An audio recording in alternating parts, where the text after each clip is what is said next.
The old man built. The old man built.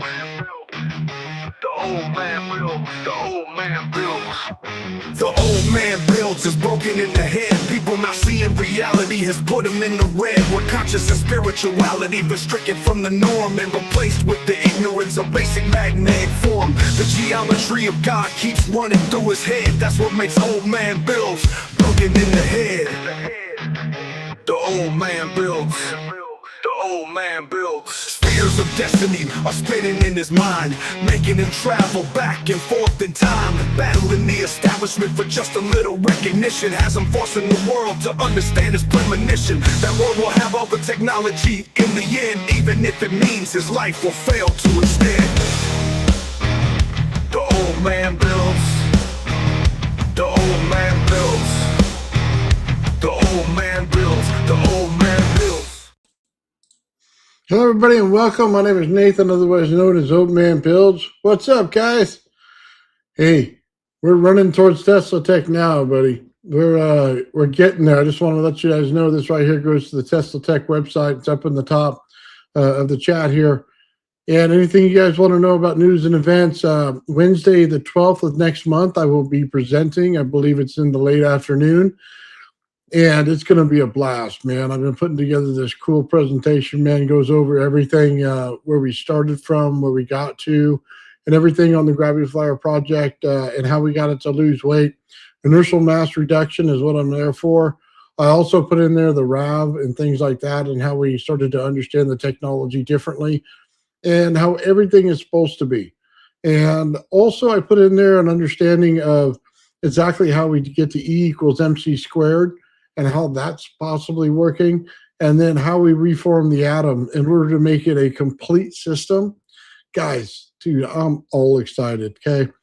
This thing is coming out really good. It's going to be a big understanding, man. It should transform a lot of people's thoughts and understandings of it.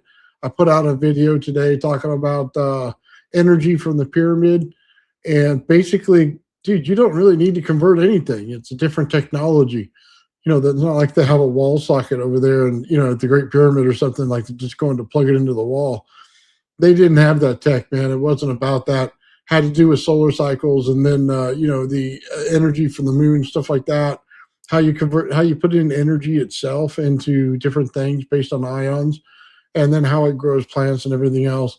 Guys, I've done all the testing and I've looked at it, and I'm laughing because it's pretty extraordinary once you see it and once you do it.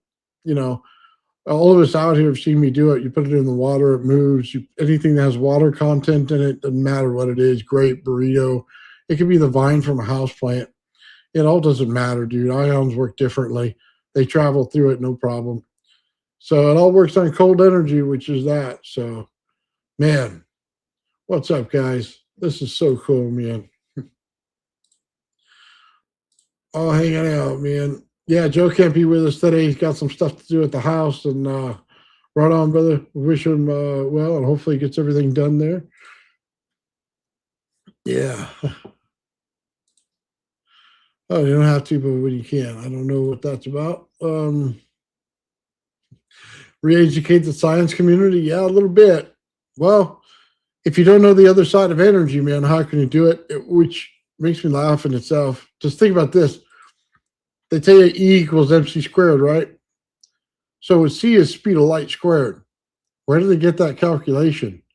A lot of people don't even understand it. They just put in the math. And I think that's a big misunderstanding. You see, we see it in the RAV all the time. You know what I mean? Thank you, Darren. I really do appreciate it, brother. Thank you. So let's understand this a little bit. C squared, right? It's a big number when you start to think about it. The speed of light squared. Where do you get the speed of light? Well, speed of light comes from the center of the sun itself. The sun puts out the speed of light in every solar system. Every sun is different. They all put out the speed of light differently. It doesn't mean that it doesn't work at different frequencies, because we do frequencies in harmonics. So you have to understand that. So every single solar system is going to be different, but the speed of light is going to be different in every single one of them as well.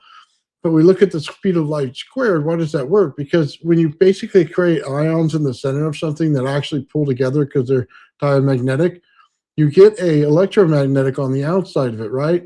And that's where the light actually is. So the speed of light squared makes perfect sense right there, because it's the speed that's going around the actually swirling of the ions that are on the inside and the compression rate of the inside of the ions.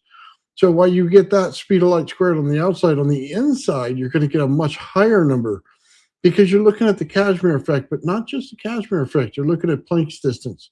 So when you look at that, that number is going to be like 25 to the 25th power. It's going to be a way higher amount of energy compressed inside the center. So if you didn't know that, and you didn't know how it was built, how are you going to go over and look at speed of light squared? That's the funny thing about physics. They don't really want to explain it. 90% of people that are out there who regurgitate this stuff online have no idea that that's the effect. If I tell them that light's converting into the energy, they have no idea what I'm trying to say, and they'll try to debunk me. But their greatest person out there, they always quote, is Einstein. So why does he say speed of light squared? You understand what I'm getting at here? Basically, they're not understanding. Even when they talk about energy on the E side, they're saying that energy is these things, right? Well, it's a conversion of these things. Yes, so energy does equal that in the amount of joules it puts out. But it's an equilibrium. You see, it's not necessarily equal to it. It's an equilibrium with it, which means that both sides are different in different ways. You know, you have mass. You have to take that and take it as atomic mass, not just mass. Why? Because you have to incorporate in there your gas, your plasma, and things like that. That's also an atomic mass. That's why you use atomic mass, not just regular mass, not just dirt on the ground or rocks. It's atomic mass. So you have to multiply that. Why? Because when we see the rad, you see the core, and then you see each layer build out in frequency from it, right? But in each layer, it has different mass. It's different atomic mass for each energy layer that builds out from it. Therefore, you must take the core and multiply it by the atomic mass of every one of these coming out of it, and then you get your true ratio, because what you're looking at is E equals mc squared equals all the amount of energy that goes inside your solar system. Everything that builds inside of it, any kind of plant life, any kind of chemical, any kind of process that goes into it. That's why it's important. You have to use the Russell scale on ions in order to figure this stuff out, in order to know it. Dude, half the physicists that talk about this on the internet have no idea what that means. None. Zero idea. So yes, we will have to re-educate physics on how this works. They don't see the core as a mechanical system. They think they keep coming up with different things like quarks and smaller things, you know what I mean? And I'm laughing. Gluons, however they want to say that. I'm laughing at them. I go, dude, this is such a simple process.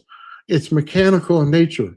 So every time you get spinning vortexes, in order for it to not to explode the energy out, you have to be able to have one shift. And I've said this many times, guys. You understand this. It's a mechanical nature.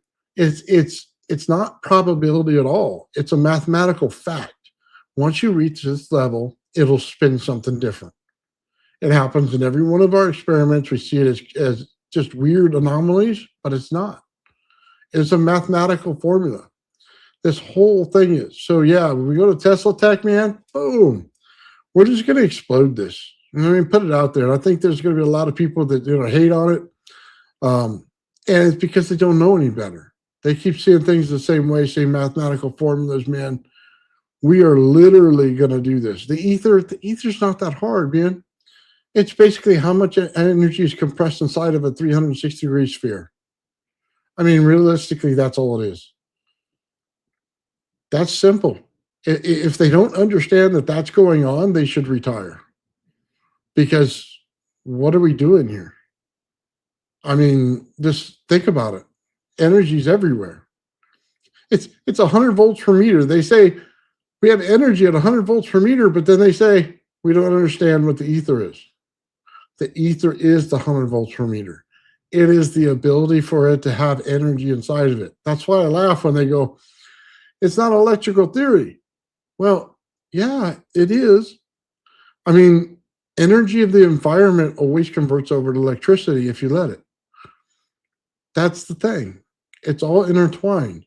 Resonance in there. Pretty simple, man. It's in every single thing. Why? Because it has to structure that way. Dude, it's gonna be like we're gonna blow the doors off of this thing, man. So I got all the pictures and stuff, and Sean's been doing awesome and he's experimenting, guys. So we're gonna see some more of that. He sent me some more videos. We'll take a look at those a little bit later. I just want to go over the Tesla Tech thing, man. I'm excited about it because I get to go there and finally say something to a crowd, you know what I mean, besides you guys, who would understand a little bit more. Hopefully they build a bunch of Tesla coils there, that they understand them. I'm hoping that they've gotten to the level that I'm at with them. If they have, man, we're good. Then everybody should be, on the same page and understanding this. I know when they get into all the Walter Russell stuff, man, this should blow them away because literally what Sean's experiments show is Walter Russell himself, what he saw looks exactly like Sean's experiments. I mean, think about that. You have a physical example of Walter Russell right there. Not, in male, female, stuff like that, on a strictly scientific level. If you look at how the energy conversions are talked about in Walter Russell, Sean did the exact same thing. Whether it's building out, all of a sudden you get these little snowflake things or anything like that, exactly what Walter Russell was talking about. When you get over to the lensing effect, how did the energy look like when it went to the lensing effect? The curves that go into it, you know what I mean? How they curve in like that. And then they create the little zones in between. Perfect Walter Russell, all day long. The ions and the conversions, and then getting to the next thing that it builds out, whether it's in gas or plasma or however, he built it out. Once you understand that, then it really becomes something big because now you're looking at this going, wait. You're telling me that we have a physical example of Walter Russell, which means everything Walter Russell was talking about is 100% true? Yes, exactly what I'm telling you.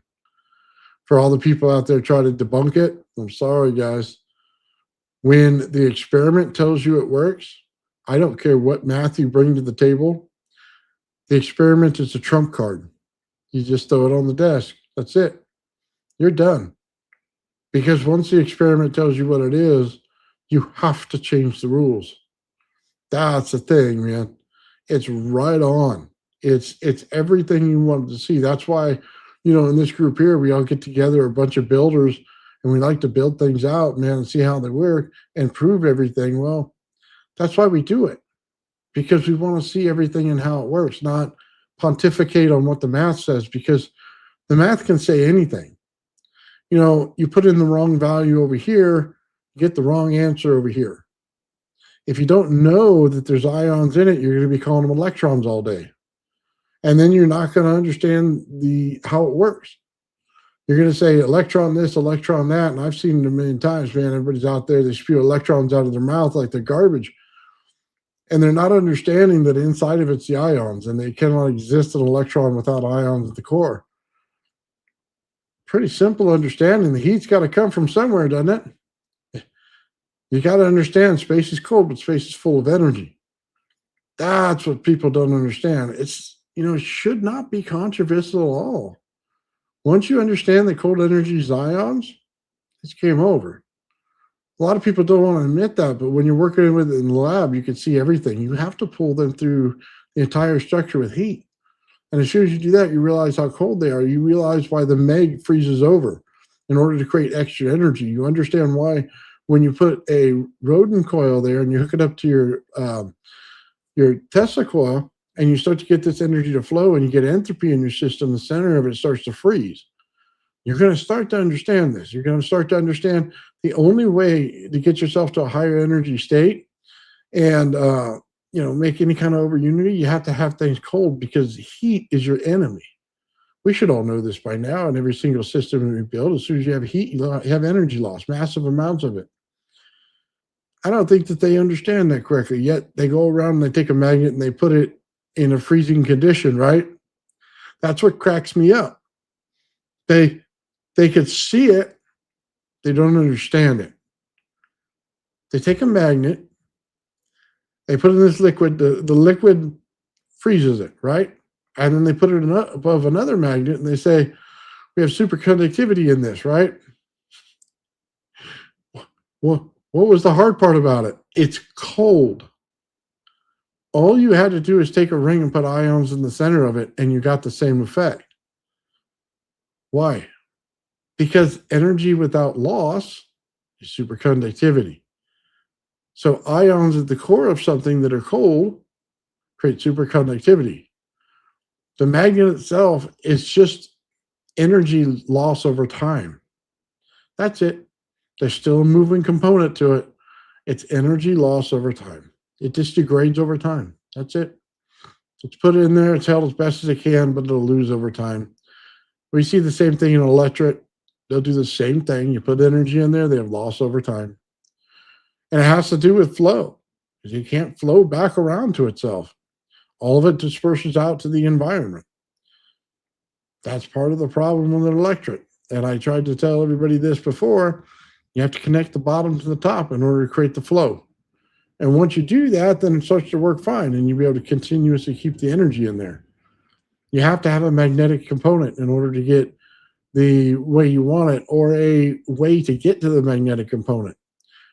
If you take an electric and you have the vector direction spinning up, you must have a vector direction spinning sideways. Why?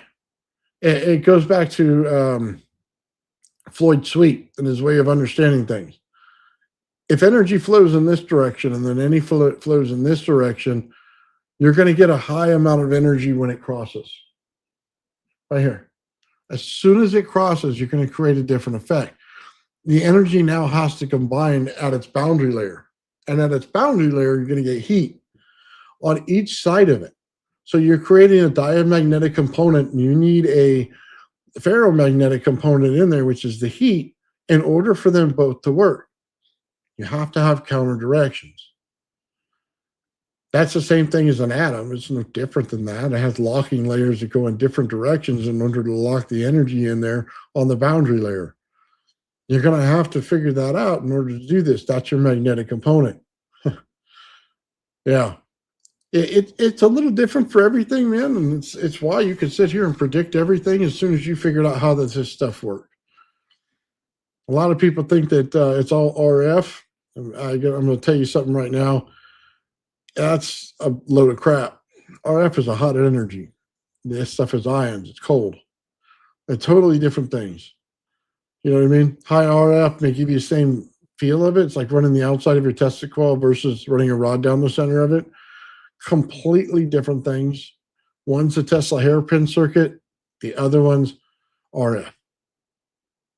There's a difference. In Tesla hairpin, you're in ions. You're breaking the magnetodielectric down and releasing the ions. This is why they say you take two electrons, smack them together, you get an ion. Well, it's because the ions are inside of it, and you're breaking them from the magnetodielectric, which is the outside, which is the ferromagnetic, which is a hot energy. It's real simplistic.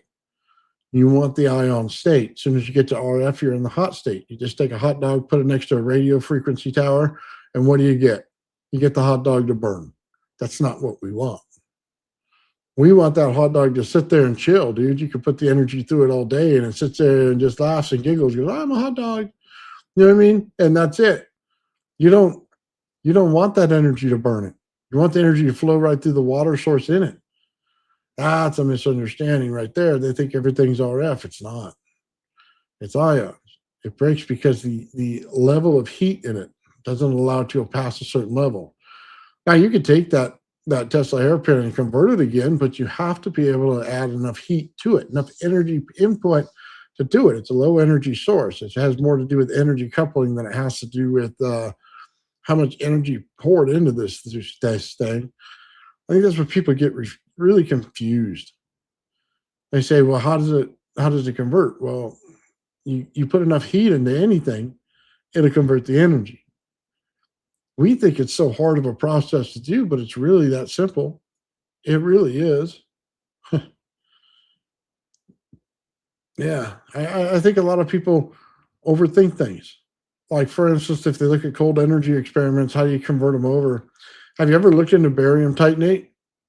It's real simple. It's in your piezoelectric disc. It converts things into capacitance really fast. What's the advantage of that, of pulling energy from the atmosphere?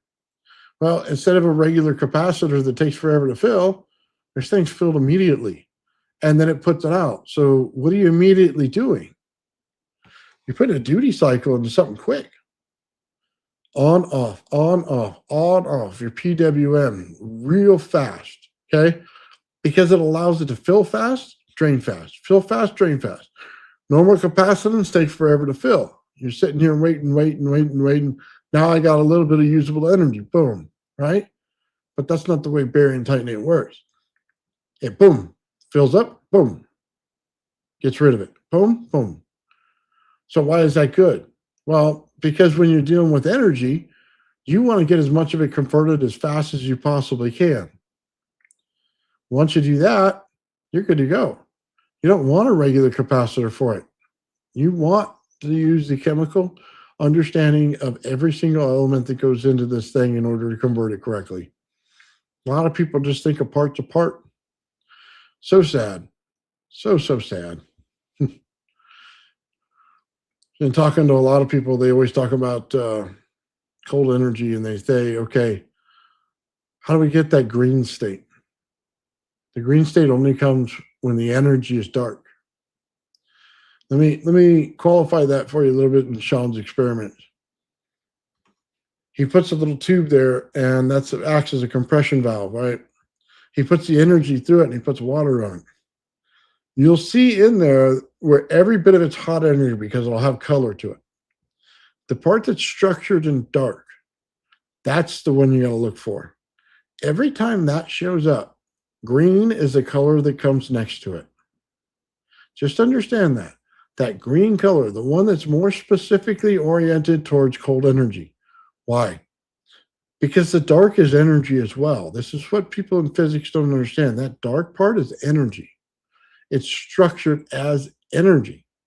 Therefore, when it comes out of that, it puts out a green. Now think about this. UFOs and everything they tell you, oh man, it put out a green glow, right? Because they're in ions. They're in the cold side of energy.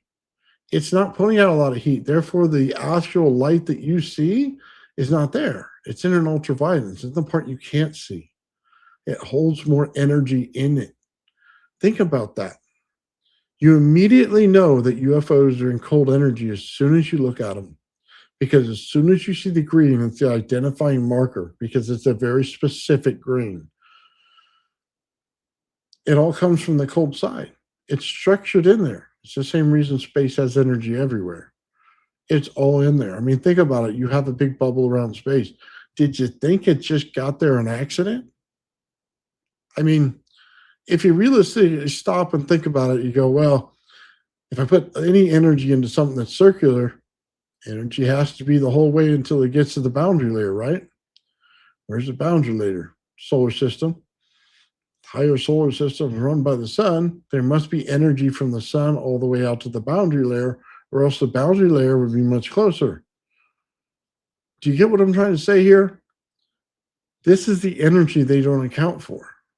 In between each solar system, there's energy there. It's already there. They didn't have a solar system there, but they had pieces of it in it. The dark energy spots, that's a bunch of ions pulling together in certain locations. They have gases in there. They have plasmas in there. All of it between solar systems. Why? Because the cosmos itself puts it out. I mean, think about it. It's all boundary layer conditions. As soon as you start at the center, boom, it pops out a boundary layer. It sets a condition of everything, including the speed of light. I wish people really understood that on a basic level because every solar system is going to be different. And the lensing that goes on between two solar systems, I mean, think about it. You have a ball of energy here. We've seen it a million times. A ball of energy here, but you have a lensing that goes on between. This is classic Walter Russell. You go like this, and the energy is like looking through a magnifying glass. So what happens when you do that? It changes your perception of the distance between each thing. We think that all of these solar systems are so far away, It'd take us 1,000 years to reach the nearest star. What if it didn't? What if it was just on the other side of the bubble? And we're looking at lensing going on and we're not accounting for the lensing. That can bring each solar system closer to one another, which makes more sense. We're looking at it as a vortex, as a solar system. We're moving through space. It's a vortex. Vortexes pull together. They do not sit at massive distances apart. Vortexes pull together. When they do that, man, it means you're hitting lensing between the solar systems. Now your distance understanding changes. It looks far away, but it's not. Just like the little thing, you go over there and you look at your rearview mirror, right? Or the little car mirror door, it says this object may appear closer than it really is. Yeah, that's the effect. You're looking at it through a lens. That's the problem. Ions pull together. Okay, so every single time you get cold energy in a sphere, you're getting an ion formation, and ion formations stick together. We are closer to the next solar system than you ever thought we were. Strange, isn't it? They never think about it that way. They never comprehend it on a more intelligent level than the basic things they're given. That's why I don't like words in physics, because they start to bring in different conditions that don't belong. As soon as you go and see this, you realize right away, hey, that's incorrect. Or it's so compartmentalized that they say the same things on 5 different levels, and it's all the same thing. 5 different words, exact same process that's going on. What they do, they change the compression and they change the energy level. That's it. That's what they're changing. And as soon as you understand that, then everything becomes mechanical and basic. I think there's a long way to go, man. But that's why we go to Tesla Tech, man, to prove this stuff out. Get with a bunch of builders, show all of this stuff and exactly how it works. That's why I do so many experiments, guys. That's why I'm working on so much stuff. Man, it's going to be a fun time there. So hopefully I'll get to meet everybody that goes there, and hopefully a couple of old school guys will be there. That would be pretty cool, man. Some of the people you see on the YouTube all the time, legends. It'd be an honor to meet every one of them, man. Even if they disagree with me, it'd still be an honor to meet them. You know what I mean? So I'm looking forward to that. What's up, Joe?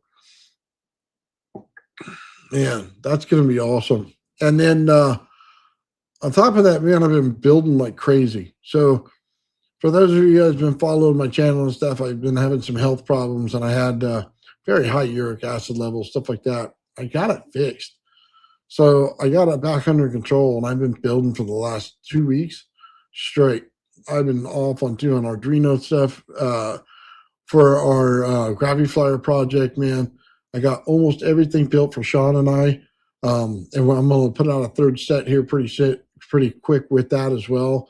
I got the STL files built for everything, so all the plastics will be ready, man. I got 4 giant printers here, man, all max sizes. They're going to be running this stuff all weekend. So, yeah, it's going to be like a sauna in this garage. You know what I mean? Like a sweatshop. I'm going to be over there pushing these machines like crazy. No human people, but the machines themselves. And we're going to pump this stuff out, man, and get everybody's little pillars built. I'm going to have all of the Arduino stuff done. And then Sean and I are going to go through it piece by piece and really structure everything. And I'm hoping to have another set for Joe out here that we could send to him, and he can start doing some experiments as well. I'll send him an NPN circuit for his Tesla coil so that he has it so he can swap those things out since he has so many of those little transistors left over. But no, it'll be pretty cool, man. We're going to get this thing all going in there and getting in the right direction. I think this weekend is my target date to have everything done. All the little boards are built. I just got some wires to connect from one end to the other.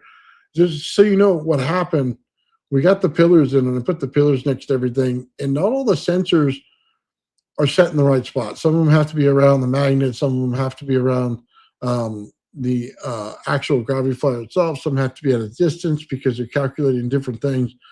So on a single pillar, it wouldn't work. So what I had to do is go through it and rebuild everything and pin it out. Okay. And you know, as well as I do, when you get to Arduino and pinning things, it takes a little while. What you basically do is throw everything into a big pin connector, and then you write down where they are and what those things are. And you have to know it from the beginning how everything connects. Okay. Whether you need a PWM signal or if it just needs the DC signal on both, everything's grounded in the circuit.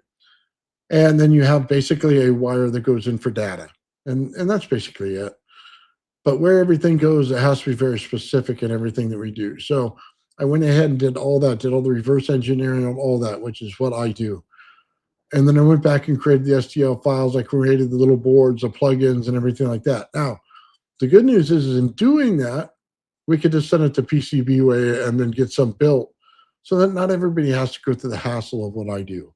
Okay?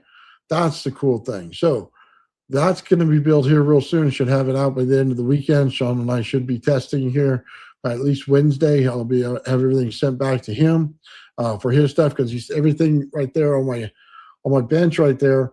That's all Sean's stuff that just came in. He sent it all to me. I'm going to organize it, figure out exactly what he has, put it in the right configurations, and then be able to tell him which items need to be sent back and if he needs to order any more. Other than that, that'll be done. So we'll be real happy about that.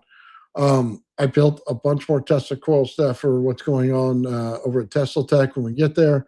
You know what I mean? In case there's any more sales and everything. I want to thank everybody who's ordered Tesla coils, man, from me. Dude, I try my best to get everything look as clean as possible. Yeah, let me just tell you, I had a horrific situation. Okay, I used a very specific number 1 coil. It's got a certain color to it, and it matches the number 2 coil really awesome. Okay.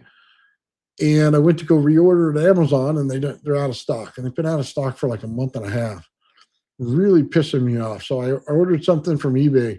I get it in, and as much as it'll work perfectly fine for, you know, a plumbing tube or something like that, it had a bunch of stuff on there from draining water getting on it. It made the color look awful.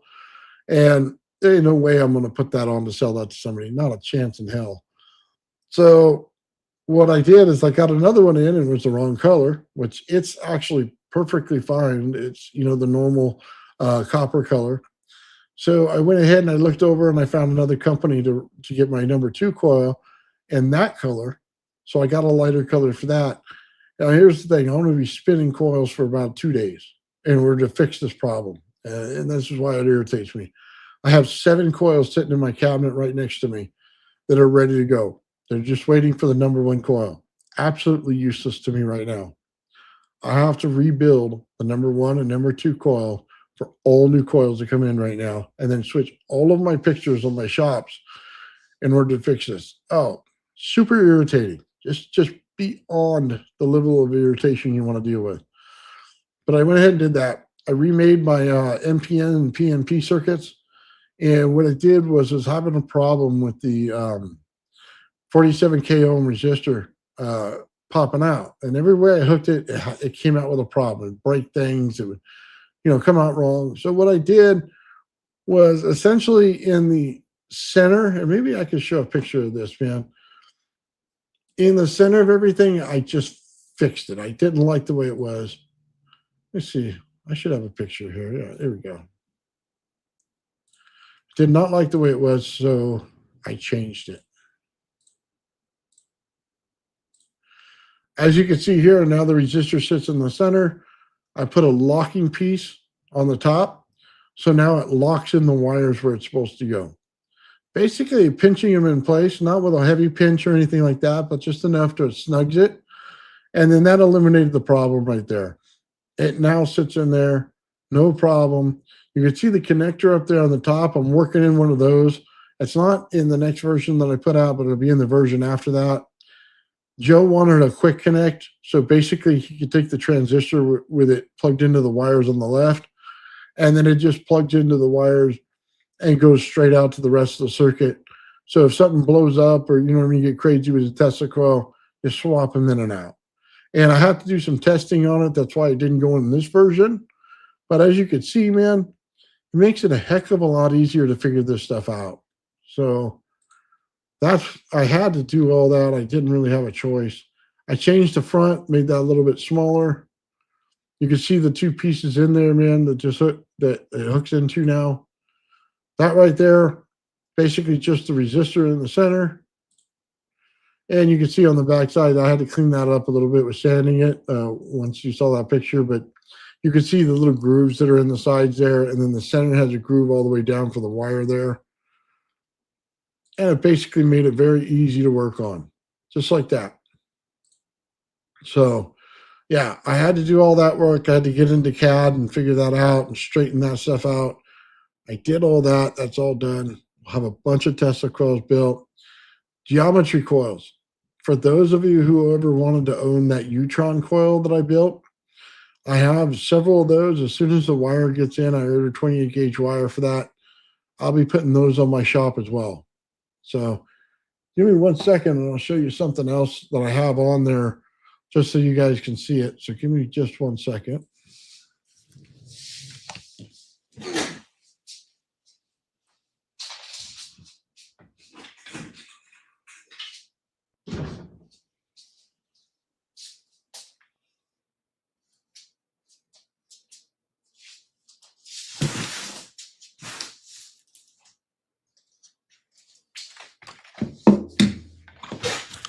All right, here we go.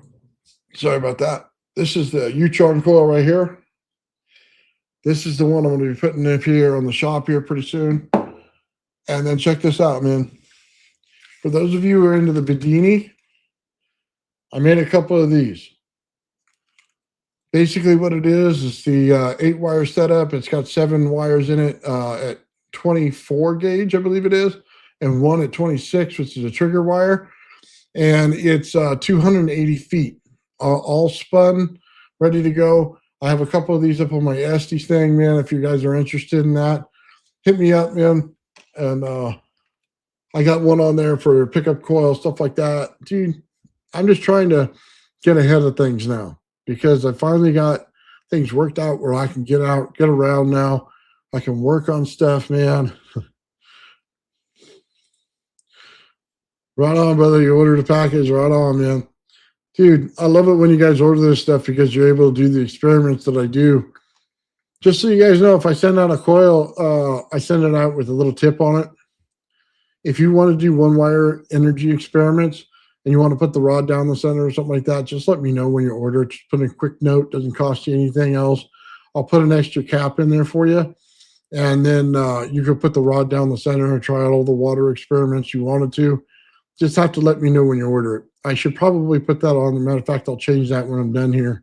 And we'll put that on there so everybody sees it. So, dude, I just think after this conference, man, we're going to be doing a lot more work. Like I said, I finally got things straightened out where I can actually focus on stuff and get it done. And I can finally put some of the stuff off of my workbench and have it done. I got new printers that, came in, man, and I've been working on those, getting those straightened out too. Just getting it so I can start running this stuff like it's nothing. As soon as I do that, man, it'll look awesome. I have another coil that's coming out here, man. And for all the ladies out there, I made a pink coil, and you'll see it up on my shop soon. I just got done doing the NPN circuit on it. And then I'll be doing the number 2 here pretty soon in the next couple of days, probably on Monday or Tuesday. And I'll get that wire in and start spinning all the coils for that. It'll come in a nice, beautiful color. But that'll be good, man. That's one of the areas that I've been working on. Also adding different PLA colors to it. Just let you guys know, dude, the PLA, the reason I use it and the reason I don't use ABS or anything like that is because the heat level in these coils is very low. Most people would say you need a bigger wire size. You need different type of material because we're blowing heat out of these Tesla coils. My Tesla coils don't blow heat like that. Not at all. They're completely under control. You're not going to burn this thing down. Yeah, it's really an understanding of what you're doing when you build them. So I don't go out and change the material just like everybody else would. I leave in the simplest material possible. I put the STL files out there just in case anybody needs to go and order one from somebody and have somebody with a 3D printer build it if they don't have one. if you ever need those files by any means, dude, just ask. Just hit me up on my email and ask. And I usually just shoot them right over to you. Okay. But yeah, dude, I've been trying to work on this stuff like crazy. So yeah, this coil here, dude, we're putting it with the capacitor bank. Dude, if you want to create a RAV, this right here is way awesome for it. Immediate RAV, dude. No problem whatsoever. It's the way it's wound and everything, and I probably annoy Sean with this, but I tell him all the time, it's really an AC flyback. You're running an AC flyback without a core. That's what you're doing. And by keeping everything geometrically the same on both sides, basically this cone matches this cone right here. The wire in this matches the wire in this. And you're just putting basically a magnetic field around the center and pulsing it. And as soon as you do that, man, the energy shoots out evenly. It goes one side then the other. You create an AC slosh in it. Some of it, man, when you get to the peanut coil, it puts it in there, and you can see it very clearly on your oscilloscope, man, that you get the one wave across, and then you get the secondary wave that builds out like this. Yeah, dude, those are some of the coils that I want to put on as well. And I wanted to start with one that I know everybody likes, which is a Utron. Put it out there, let people experiment with it. There's a lot of people that basically, they may want to put it in, Otis T. Carr's center part right there. When he puts his coil in, something like that. They may want to put something like that in there, which this coil would actually do fairly well. And if you think about it, he's basically building a Tesla coil when he built it, so it's not really that much of a difference. But yeah. Oh, man.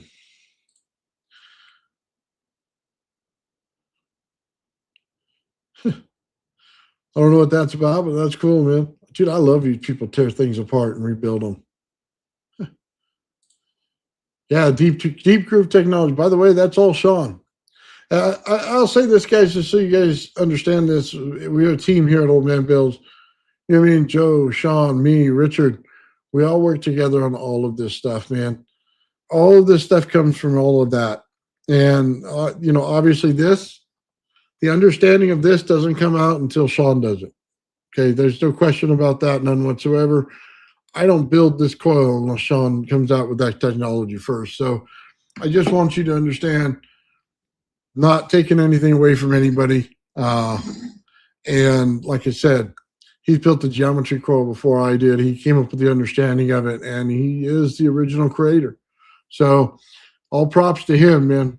So I built this based on what he designed out there and ran it the exact same way. So, oh man, is it not a flyback? Well, it is. It's an AC flyback. Just didn't have a core in it. That's the only difference.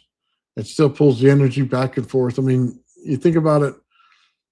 What is an AC flyback? It's basically a little bobbin that's divided, and all you do is have your different magnetic fields divided, and they go off 1, 2, 3, or 1, 2, 3, 4, boom, boom, boom, boom, boom, back and forth. What creates that? Your spark is creating the ability for it to go back and forth and slosh. Anytime the spark goes off, it's going back and forth. It's an AC flyback. That's all it does. And that's why I can use it in the RAV. That's why everything like that works on the RAV, because it's all the same tech. You have to understand exactly that. So once you do, it's a total different understanding of everything that you build. Makes it all a lot easier. Like we were out there in Venture 3. I was watching him, and he's working on stuff, and he's playing over there with some really playing with some diodes he was having troubles with. And it really kind of simple. He builds his stuff, man. Think about this.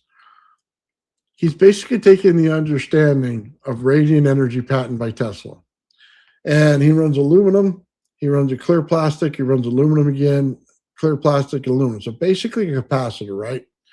But that's exactly what Tesla did. He basically run things through capacitance with the ground energy and the sky energy, and he's creating this thing. Now, he's doing the same thing, and he's doing it with very high levels of frequency in his Tesla coils, right?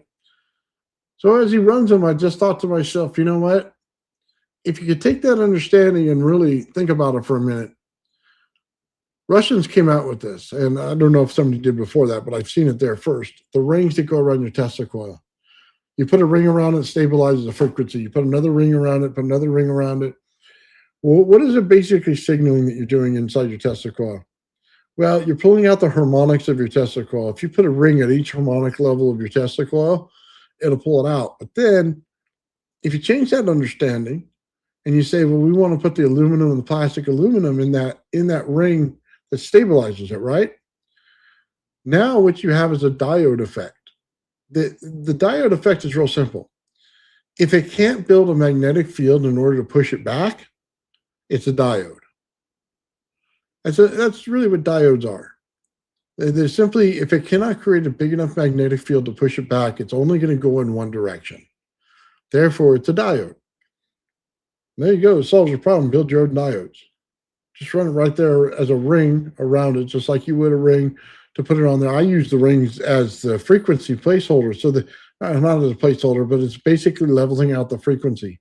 Your oscilloscope jumps like this when it's going because it's oscillating. You put that in there and that oscilloscope, now very little moves. You put in the second ring and it stops moving a whole lot more. That's what they're used for. So why not change the understanding of it and make it like a DC flyback where you just put the levels of aluminum in there, then you go plastic, aluminum. It basically makes a diode effect, going out of it, and it would change the amount of energy coming out of it as well. It'll change to a higher frequency in itself as you do it. It's an interesting way to look at it. Okay. And we saw it in the antenna array over in Russia is where we saw it. Yeah, pretty interesting, man. How some of this stuff actually works. It's all the same thing, and you just got to know how to convert everything. Oh, man, yeah. Some of this stuff, man, they've already figured out. That's why they talk about torsion physics, things like that. You know what I mean? All kind of energy come in, and it's all the same thing. They just use different words. And once you sit there and start building that, you understand that. I talk about Edwin Gray a lot, guys, and there's a reason for it because you're going to need to understand the conversion of it. You know what I mean? Mutual inductions. A lot of people don't understand that. They think energy cancels. Energy can't. It's got to change the energy. Either it changes it to heat, which it gets rid of out of the system, or it mutually inducts. One or the other. So what is mutual induction? If I took a coil like this, right? And I took a couple of wires of this and I hooked them to a DC flyback, right? Well, I got two different things going on DC flyback, number one. One, the inside of it is just a magnetic field. It's a coil wrapped around a bar. Okay, that's all it is. So that's one of the wires. So you're going to get a very low frequency magnetic out of it. The other one goes through, like I said, the film. So we go aluminum, plastic, and it goes through as a diode effect. And it also goes through as a capacitance effect, taking the energy and tuning it up to a very high frequency, very low magnetic. Put that in two of these wires. You say, well, the energy sucks, Nathan. The energy sucks. Well, yeah, it does. Now let's put the Tesla coil next to it. What happens in that effect? You see, the Tesla coil acts differently, so it changes the whole energy into an AC energy, which then immediately clamps down on all of it and changes the entire energy level of the coil. That's Edwin Gray. Okay? You immediately switch to AC, which means all the values inside of it, it was like DC is just a volume of energy. And then now as soon as the AC comes in, boom, the amps hit. Right then and there at 1 second. Now, to your battery, it's only seeing the ZVS needed to create that energy. It doesn't see a huge amp draw. What does that mean for you? Boom, it hits the AC, hits aluminum. Boom, the ring flies off in aluminum. But what does it do to a motor in AC? Motors are built on timing when it comes to electrical motors. If it comes up and it meets the top, right? Boom. A little bit, and then right here. I hit it, boom. Immediately make it fly because immediately I hit the AC energy in there, right? But I don't need to keep the AC on. I need it as a switch. So the timing becomes very important. Now I'm hitting that motor at the top of the cycle every time, right? But the amount of energy that I'm pulling from the battery is only a ZVS, which those who run this stuff, a ZVS is nothing to a battery. It'll last a huge amount of time doing that. But if I pull amps from a battery, I'll drain it quick. Edwin Gray was the understanding of energy conversion and mutual inductance, and you basically hit the thing at the top of the cycle every time. And it basically put power to an electric motor of an AC motor much faster. And it turned around and took less energy to do it because he didn't have an amp flow all the time. That's why people don't understand it. That battery will last basically forever if there's an alternator in the system. Why? Because an alternator can charge 2 ZVSs easily. It's a piece of cake for it. It can't turn around and charge an AC motor that's drawing amps. But if all of it's seeing is the ZVS, guess what? It's not pulling much energy at all. A completely different way to understand a system that allows you to drive it. Now we got something going. That's why he called it over unity. He wanted the battery to fill up fast and drain fast. Barium titanate battery is what he was looking for. He wanted it because that's exactly how he pulled his energy out. Boom, fast fill, fast close, fast fill, fast close. That's what he's looking for. He understood energy at a different level. It's energy conversions easily. He did it at will. One of the things he did, and Linderman talked about this, is he did the ring experiment. So you take an aluminum ring and you put it on top of the coil with a little rod coming out of the coil, right? Just a little stick. As soon as you put AC on there, the ring flies off. We all know this, right? We've all seen the experiment. But when he's using two different energies to create the AC, that's what you didn't know. That's why when I tell you Hutchinson did this, he took his Tesla coil and there's an odd wrapping around it. It's another coil. And then you see him take that little ring and put it at the top of his Tesla coil and shoot it off. The guy understood Edwin Gray. He built the same thing Edwin did. Think about that. The level of understanding of John Hutchinson has is through the roof. Okay? And only when you go back through do you appreciate it. They always talk about their little, plants that they have. And they talk about changing male to female. Ion energy does that. Protein spikes is what you're looking for in ion energy when it comes to plants. If you've been doing it long enough and you can grow the plant with that type of energy, you're going to change the sex of the plant. That's what they were talking about when they did that. Why? Because it's Walter Russell all over it again. Walter Russell talked about the sex of things, and then you see Hutchinson talk about it, and that's kind of stuff that he's building over there. You look at his experiments. How do I know it's ions? Because it's real simple. It's as simple as this. This is what people didn't understand. A beetle's wing. Divots. Why does it have divots? What's going on inside the divots? Ions are vortexes of energy that sit inside the divots. They pool together. Now think about that. This thing weighs less. The beetle itself is defying a little bit of physics and how much weight it has versus how much it can actually lift. It's pulling the ions into it and creating the atomic weight to be far less than the actual weight. Now it lifts. That's pretty odd, isn't it? But it makes perfect sense. We look at this and this is captive energy, okay? When you captive that ion energy, that's what happens. It changes the atomic mass of something. Why? Because it's the center core of everything. It's the center core of the atomic mass fields that are building out from it. Therefore, the core has no weight.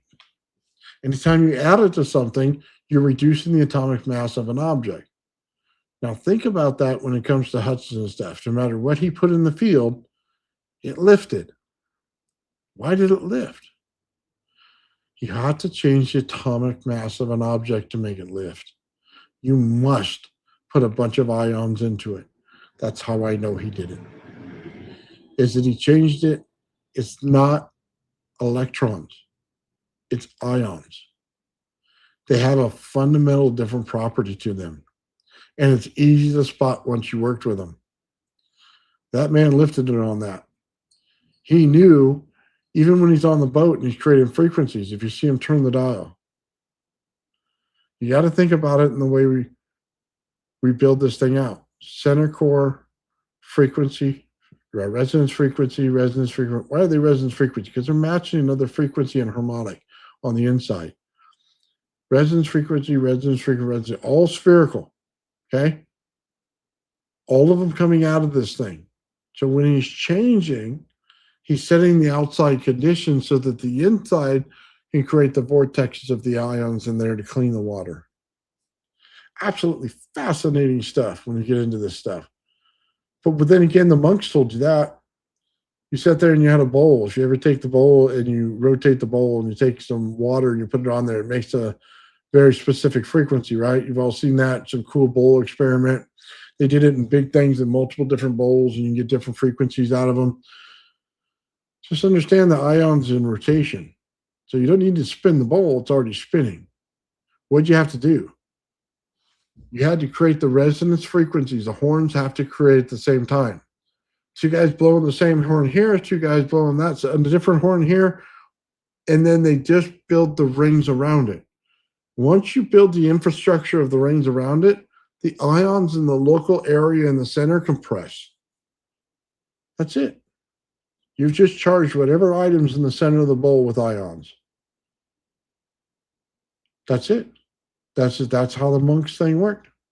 What happens when you let it out? Well, when you have a different energy like that, it's pooled into the center, right? And now you're going into Schauberger and how he did it. Okay, it's like a slingshot.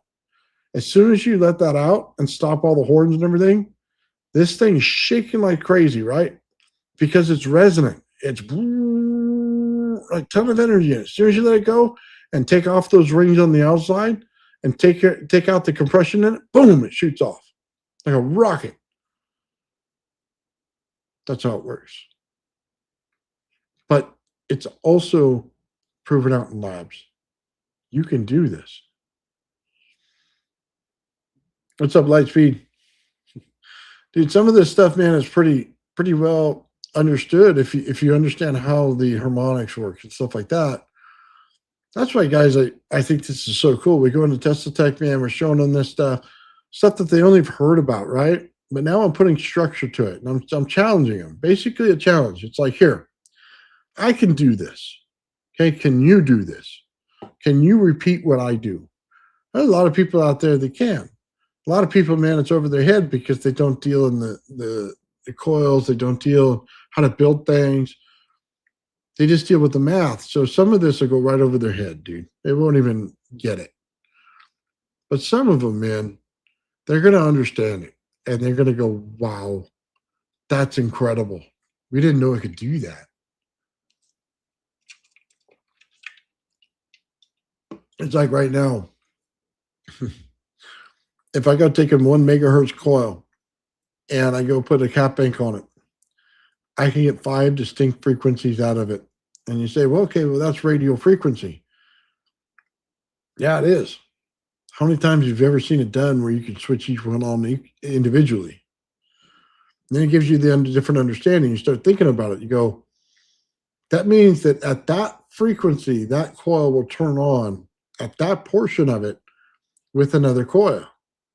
So I can create a beat frequency on that level. So if we look at it, there's 5 different levels. Okay? 1, 2, 3, 4, 5, right? And I go to each one of them. And each one of them has a distinct resonance frequency and radio frequency, right? In that method, now we put it in there where it's actually in your coil. And you have 5 different ZVSs going off on each one of them. I now have the different levels built. Each one of them have their own individual coil. It has that number in it. The center one is all in a Slayer exciter circuit. Okay. Now I have a beat frequency at each level of resonance. All 5. I have a different beat frequency for each one of them. What happens when you get the trampoline effect? I want you to think about this. If I have a beat frequency here and another one here, I need to take the total bounce of this energy and get it to add to this energy and amplify, right? That's the trampoline effect. I'm going to steal the bounce from something else, get it into this one, get a higher effect, steal the bounce again, and get it to go again, right? Now I want to drop it through all five. Okay? Think about this. This should be mind-blowing to you. I have completely changed the understanding of the Tesla coil from a sparkler to something useful. I am taking the energy and taking the beat frequency from that energy and amplify it again, again, and again, and again until I can get a final result that's huge. It started in very low energy. When I was done with it, the coupled energy from it was humongous. Think about what that means. You completely changed the understanding of the Tesla coil and why to do it. Now, understand that the Tesla coil is not the only thing that oscillates. This should drive you nuts. Everything that you do, the frequency and the motors that are running, okay? That's why it works in the gravity flyer as well. Frequency of the motors, right? Then we got the high voltage that comes off of it. We have the Tesla coil that's on there. Everything gives you those layers. And all of a sudden, you bring the energy straight through all of them, and the bounce effect, boom, boom, boom, boom. You have a much higher energy that can be sustained inside the system than you ever could by forcing it in there with a fire hose. You couldn't put enough energy in there because the fire hose blows it out right away. But this energy field and coupled energy, each layer is in its own direction. Therefore, it's a locking feature.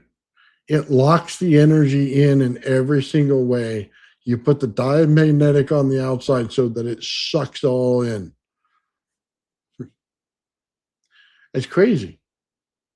Now, I don't think a lot of people thought about that because that's not in Tesla's patents to do it. Tesla's patents don't even cover the coil that I'm working on, just so you have that understanding. I'll credit it to Tesla because none of this comes out of it without him. And I'm sure he's seen every single one of these things in there, so I won't take credit for any of it. I'll just say that I'm reverse engineering what he did. He must have seen it because in his writings, he talks about it. And some of the stuff that seems misunderstood at the time, and you look back at his writings, you go, well, yeah, he understood it. He knew what he was doing there. So everything gets put back to him for sure. From one's perspective, man, I want to thank you, man. Gifted 5 Old Man Build memberships, dude. You're totally awesome, brother. I appreciate it. Yeah, we have a lot of things, man. I wish I had I don't know, I could sit there with coils or something for like 4 or 5 hours, man, and just show them. You know what I mean? Show them how different it is. Show them how you can work through each one of the problems. You know what I mean? How to build certain different things, you know what I mean? In order to make the coils work properly. Things that, we went over in this whole thing. Joe and I built out the understanding of how things work together.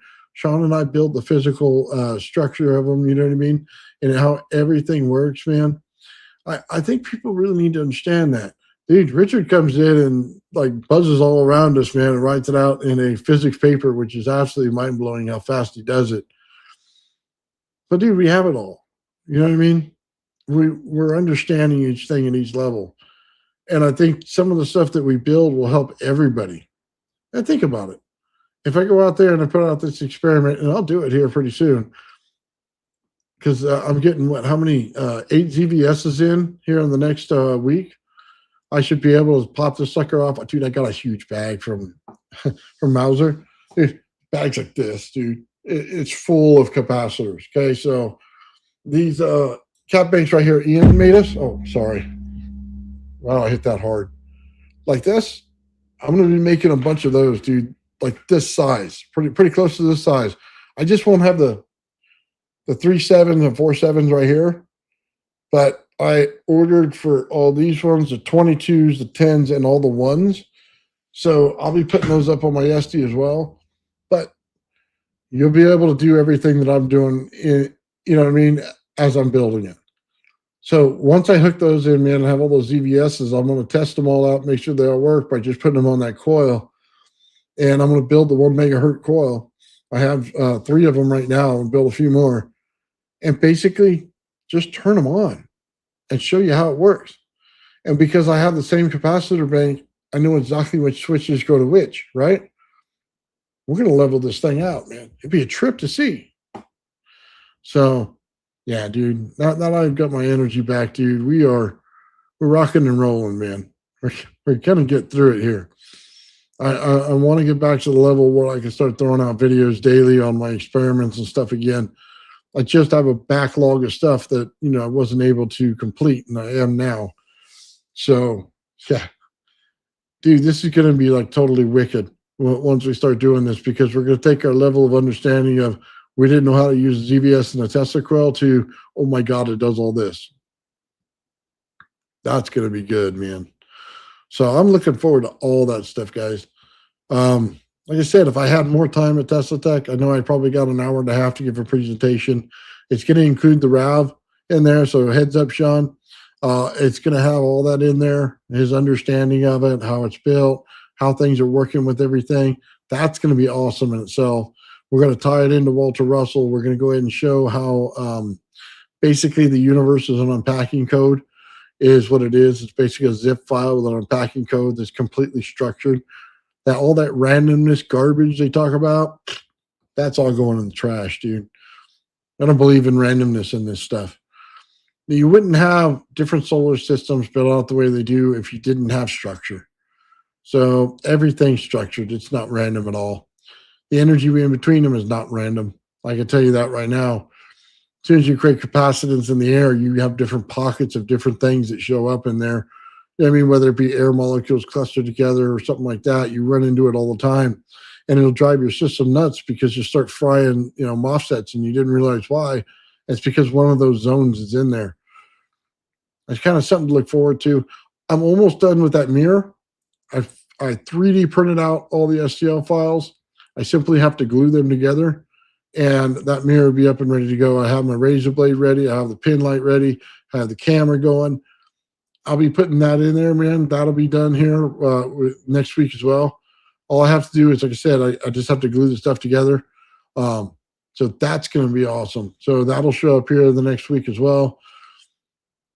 Yeah. Right on, Vortex. Thanks for stopping by, man. I appreciate it all, man. Yeah, we're getting somewhere finally, guys. I'm sorry it took so long and, you know, all that, but you kind of got to do what you got to do. So, yeah, we'll be building all this stuff out, man. I want everybody to continue to build with me. And as long as you guys verify it, man, I'm good. I don't need a peer review on anything, man. I simply need people to understand it. Right on, man. Thank you. Yeah, part of this whole thing is, man, as we put it out there, Yanni, brother, much love, man. Yeah, we put this stuff out there, man, so people can replicate it. And I think everybody who's tried it out there and has spoken with us has been able to replicate it. So we're not lying to anybody, man. It's all there. What's up, Sean? Sean showing up as himself, man. Different name on there. Sean's in the chat, man. Right on, brother. Right on. I got your package today. You can see it behind me. A bunch of it's unpacked, man. I've been going through it, seeing exactly what's going on in there, man. And what else we need to get or what you need to take back or whatever.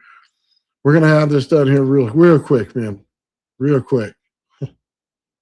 So, oh, yeah. I love it, man. Because now we'll all be able to test right. Do it together. Dude, nothing beats that. Nothing beats that, dude. And then Sean's got different skills that I do. He's got a bunch of organization techniques in order to put the data out. Him and Richard will figure that stuff out. I'll be honest with you, man. That's not my end of the spectrum here.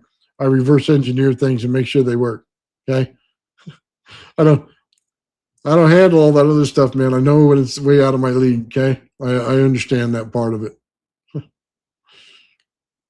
Yeah, I agree with you, Sean. Yeah, man, we're fixing things up and we're getting to Tesla Tech. I think we're going to have a real good showing this year, and hopefully they'll invite us next year. My plan is to be able to get the field set enough where we can start to see it. Okay. And if I can get that thing to go thick enough, like the 3M experiment, and let it run for several days, that's what I'm going to do. And hopefully it'll hold and contain things inside of the field itself, which would be really cool. Which making my channel shut down, by the way. But that's okay. That's what we do here. We build it out. I'm tired. I'm getting tired of seeing things, man. I don't know about you. I watch physics stuff, okay? And within the first 5 minutes, they annoy me. And I'll tell you why. They're bringing out these math calculations, and they don't even know the effect yet. Yet they think they're above us. And I don't like that. I don't like that at all. I don't like that feeling.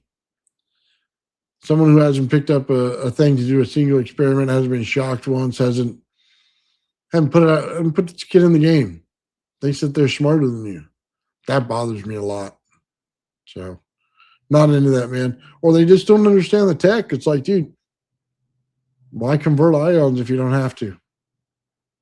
If I can go over there and tell you I can take a fluorescent light, hook it to a vine, put the vine in the water, and the light bulb lights up, why would I convert that energy ever? Converting it makes it harmful to the environment. You guys realize that, right? We create energy that's harmful to our environment. We, as humans, we don't create energy that's in sync with our environment at all. They were superior to us in that way. All of their energy was cohesive to the planet. Ours isn't. Why in the world would I ever convert it? It's as simple as that. They told you it worked differently. They showed you it worked differently. They showed you the experiment where it comes out. Why would I convert that? That's a total misunderstanding of people that try to debunk each other, because they're like, oh, well, there's not enough energy there. It's infinitesimal. There's barely any energy in the Baghdad battery.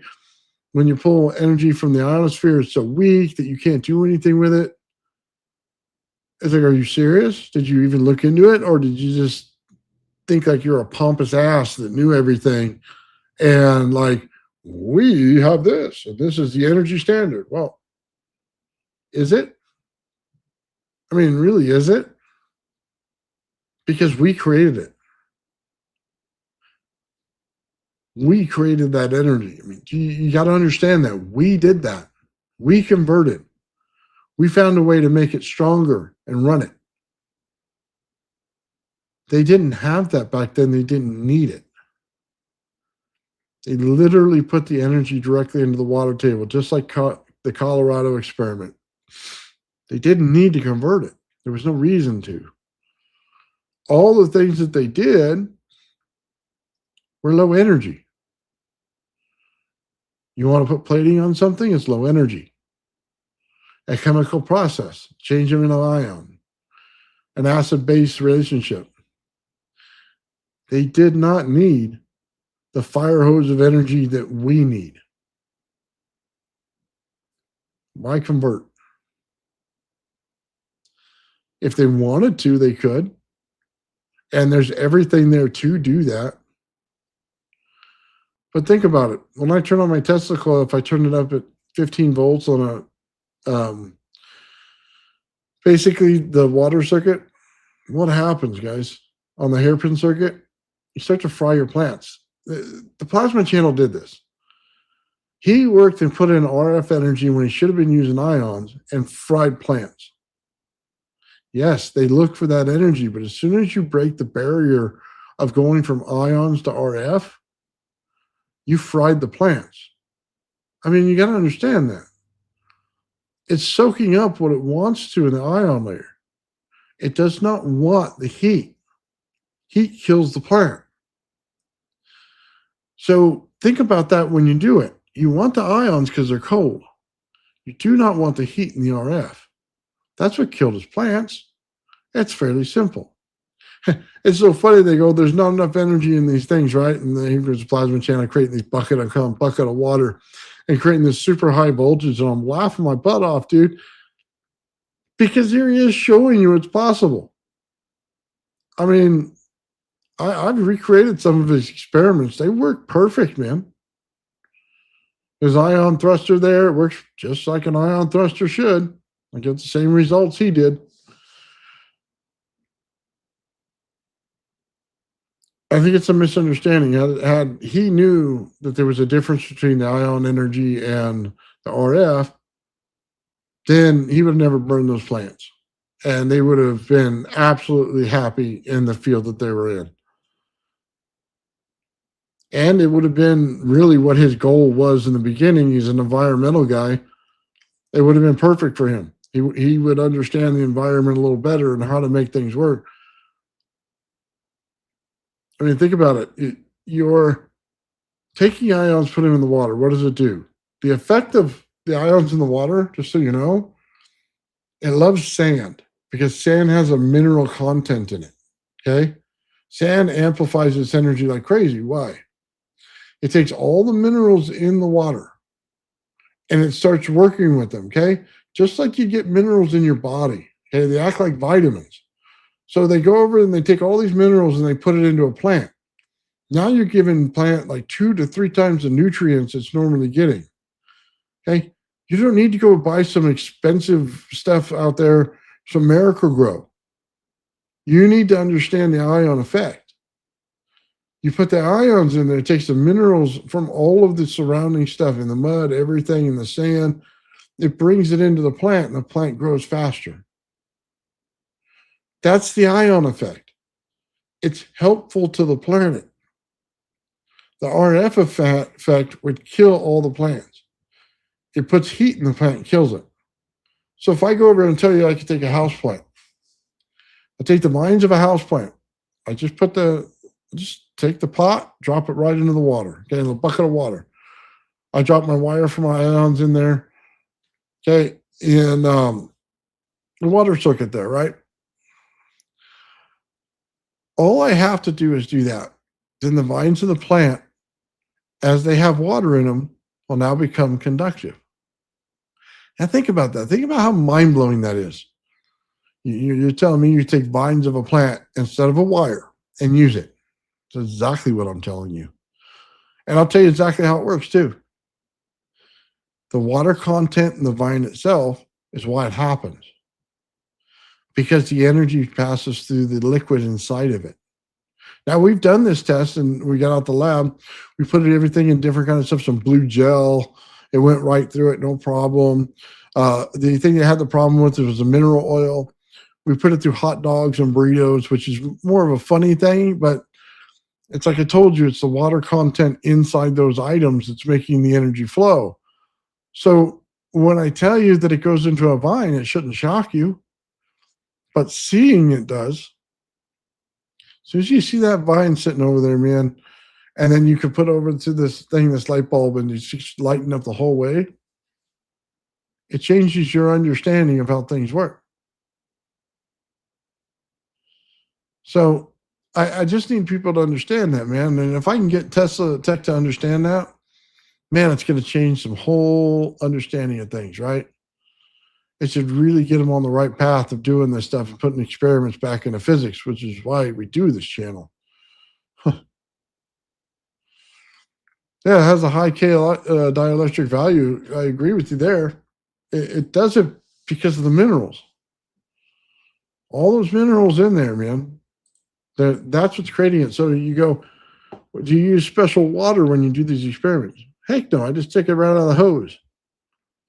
You know what I mean? If I had a well, I'd take it out of the well. If I saved water from the rain, I'd do that.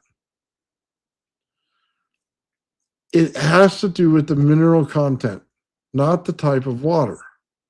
That's why I do things with basic stuff. Okay, just like Sean does. I go over and find basic materials we can all find. I don't want to buy no $20 water. I want to basically take my hose and use it, right? Like everybody else. That's what I have at my house. I'm not going to filtrate a bunch of water and do a bunch of garbage stuff. I'm going to use the freaking hose. It's right there. Okay. And then I'm going to just basically drop this energy into it. And then I'm going to let it flow out to the plants. That's it. And then I'm going to watch them grow faster. Why does it work when you put a magnet in? Ions couple to the center of a magnetic field. That's how I know that there's ions in the center of every single electron that's out there. Think about it. There's a little hole in the center. Ions pull inside here. Okay? Magnetic holds it in. It's a heat layer. It'll always work that way. Ions are always at the core in any ring. The ring itself becomes the heat layer to the outside of it. I just think about that. Every time you see a magnet, you should realize that. So in every single one of these coils that we build that has a circular geometry, I'm telling you that ions pull to the center. Now you should start to understand it. It's to be like, whoa, hold on. You're telling me I need to just create a magnetic value and then the ions pull to the center? Yeah, that's what I'm telling you.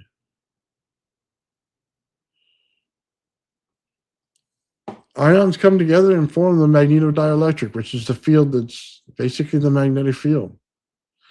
Why do people have trouble with this? Because we man-make magnets. So think about that.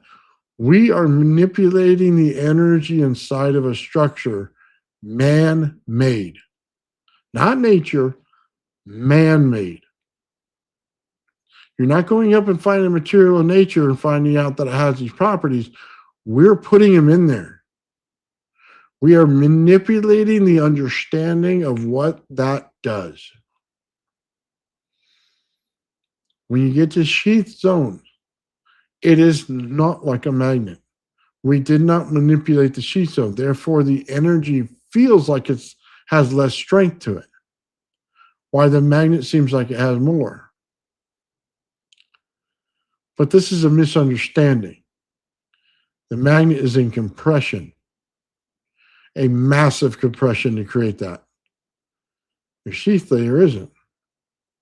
But think about this. Which one has more energy? And this is what cracks me up. Oh, magnet has more energy in it than your sheath layer that goes around, right? Well, and then they say it has more energy than gravity. I think that's the dumbest thing I've ever heard. We have a planet that's controlled by gravity. You have a magnet that's useless after 5 feet. Sorry.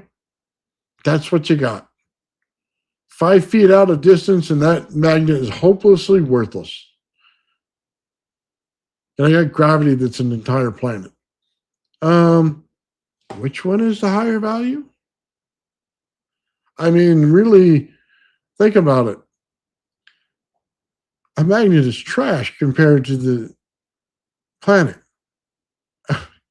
It's stupid to even say it. Like, as soon as the words come out of your mouth, it should be written right in front of you, right? And then stupid should appear on your forehead. That's what should happen, because you have gravity of an entire planet that you're calling weak versus your little chicken shit magnet. God, it's such a misunderstanding. You know, it's weak because it doesn't need to be strong in the way you think it needs to be strong. This is total misunderstanding of energy. It's that boundary layer that has to be strong. That layer has to thicken to be strong. I want you to understand this. In every experiment that you do with any field that's going to come up ever in the future, that boundary layer has to be the strong point. It is T.T. Brown written all over it. It has to be the strong point. Because otherwise everything would flow back and forth across it. And you needed to slow down and not flow across it. You needed to build up the barrier on both sides of it to make it stronger. That's why understanding magnetic values comes into full view. Anyway, I know I rave about this stuff all the time, guys, but what I do, it's what I make all the time. It's how the experiments work. I mean, I can predict your experiment probably just by looking at it. Just knowing what you did. So there's not enough information out there because as soon as this channel becomes popular and we get it out there, I think there is going to be a lot more. It's only going to take one good shot, guys. We're going to get rolling here and get this stuff working, have it perfected. When that one opportunity comes, man, we're going to knock it right out of the park. And I think that's has to do with me. And I'll get on that, man. Going to other people's channels, showing exactly how it works, showing their audience what it does. People trip out, man. They truly trip out when they see you sitting over there going, hey, look at all these giant sparks I'm creating on this testicle. Oh, by the way, let me put my hand in the water with it. It freaks people out. Okay, I start using vines instead of wires, freaks people out. When I start doing things, man, that people don't expect, it really has trouble on their psyche. Because they're thinking it all works the same way, and I'm telling you, no. It just doesn't. You're manipulating your understanding of something based on what humans have manufactured in something, not what the energy of the world does. So, yeah, dude, I find this thing fascinating. How do you make a shield? Well, I'll tell you, and this is how I know if somebody has anti-gravity or not, by the way, because they'll be completely clueless to how it works. If you can turn on the energy, right, and you take a high voltage like a DC flyback and you spray it all over the place with a spinning motor, so you spin a plate, it goes everywhere. Dude, it's turning off and on your computer. It's messing with everything in the room, right? Your computer keeps picking up an extra hard drive that's not really there. It starts to pick up other signals that are not really there. And then what happens? You turn on another type of energy, and all of that stuff stops. The TV that's sitting right next to it goes back to being the TV that it was. It's fuzzing out and everything with all that energy being sprayed everywhere. And as soon as you turn on the other energy, boom, you closed it. You shut that door. You didn't allow it to go through. What is it saying to you? That you have just coupled your two layers and you put a boundary zone in the center. Why do I know it did that? Because energies push against it. Boundary layers in the center. Energies push against it. Okay? You have to have an ion and you have to have a heat energy, right? They both got to push against it. They make a boundary layer. That boundary layer stops everything. Takes every radio frequency, everything, and bounces it back to its source. That's what it does. You got a bunch of that stuff bouncing around all the inside of there. It's just like the planet. You get the radio signal, it hits up to the ionosphere, it hits it, bounces back. Now we do the same thing. We have created two competing sides and created a boundary layer. Our Earth does it. Magnetosphere, boundary layer, ionosphere. Okay? Heat layer, boundary layer, ion layer, cold. Sometimes you think about it in reverse. Okay, did it do it again? Did we have an additional layer out there? This stuff right here, it's not taught in any textbook. You have to do everything.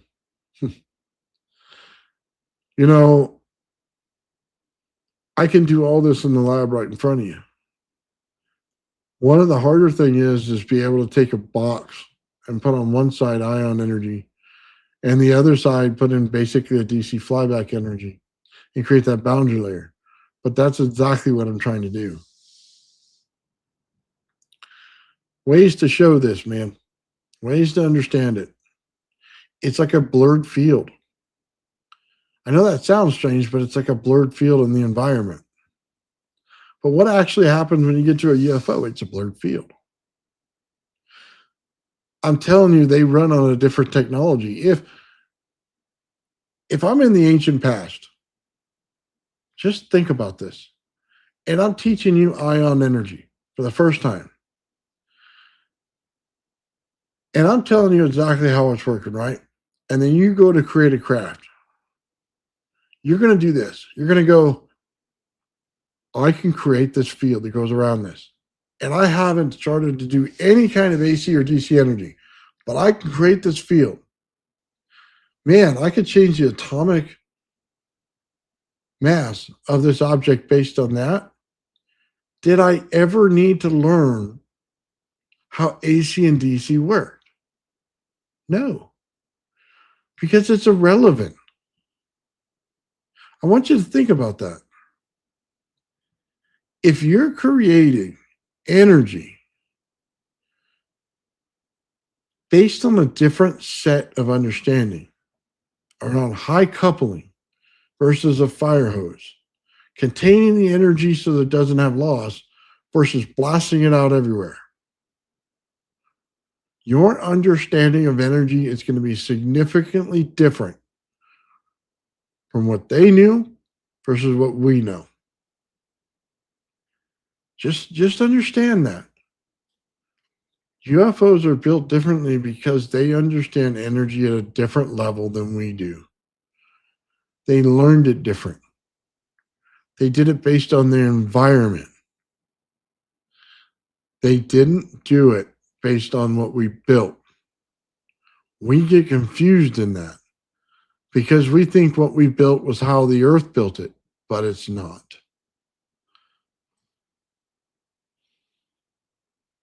Guys, I want to let you listen. I want to say thank you, man. I appreciate it very much, man. You're awesome, brother. Thank you. Guys, we're understanding at a different level.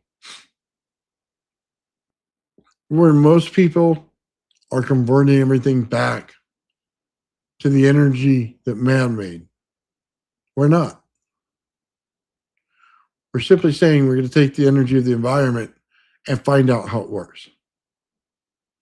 Once we find out how it works, we understand it's fundamentally different than the energy that man made. Now we get back to the understanding. You can basically take copper rods and find the water table. Find right where it flows. And people say, oh, no, that doesn't work. Do you know why it works? A small amount of static electricity builds up on copper when it's in the open air environment. And because of that, it can be able to tell you where the magnetics in the water are. That's the physical way it works. Metering rods is what I believe they call them. It works. It's the same reason you can put copper over by a piece of mold and the mold will go away. That small amount of energy, you think infinitesimal, doesn't mean anything. But to the level of the world and what it does, it means everything. We're not overcharging it. We're working with the environment.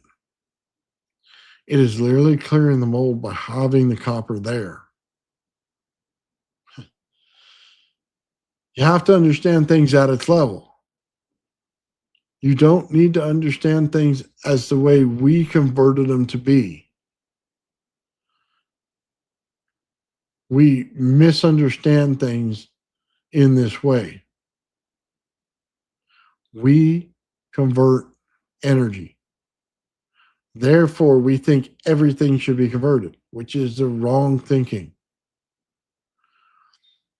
You don't have to convert this energy. You know, Gerard Morin spoke about this, and he did his experiments. He created a generator with aluminum in it.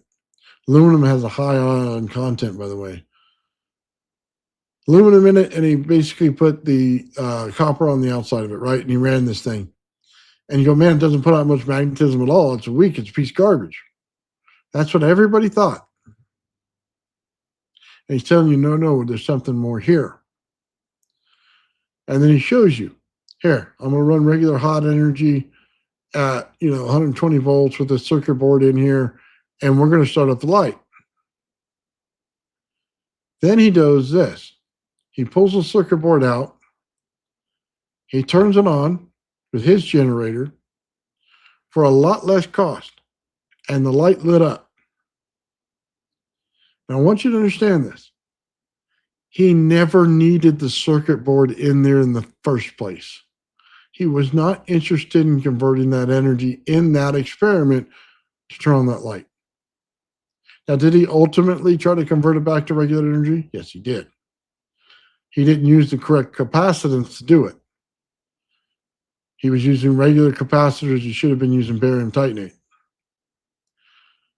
But it still stands at what he did.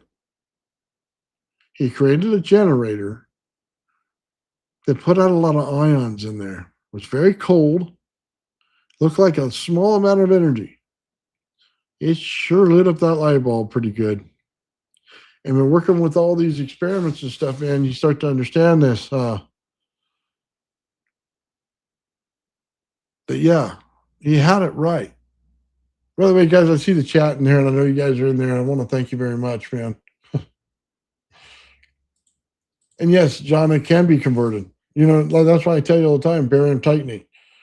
I want you to be able to fill it fast, drop it fast. I want you to be able to create an instant duty cycle. So you create an instant duty cycle, what does it mean? It means that you hit the high amount of energy quick and able to dump it. Now you take a bunch of those and you put it into a bigger capacitor. What do you have? You have a ton of energy accumulated, but you need to convert it fast.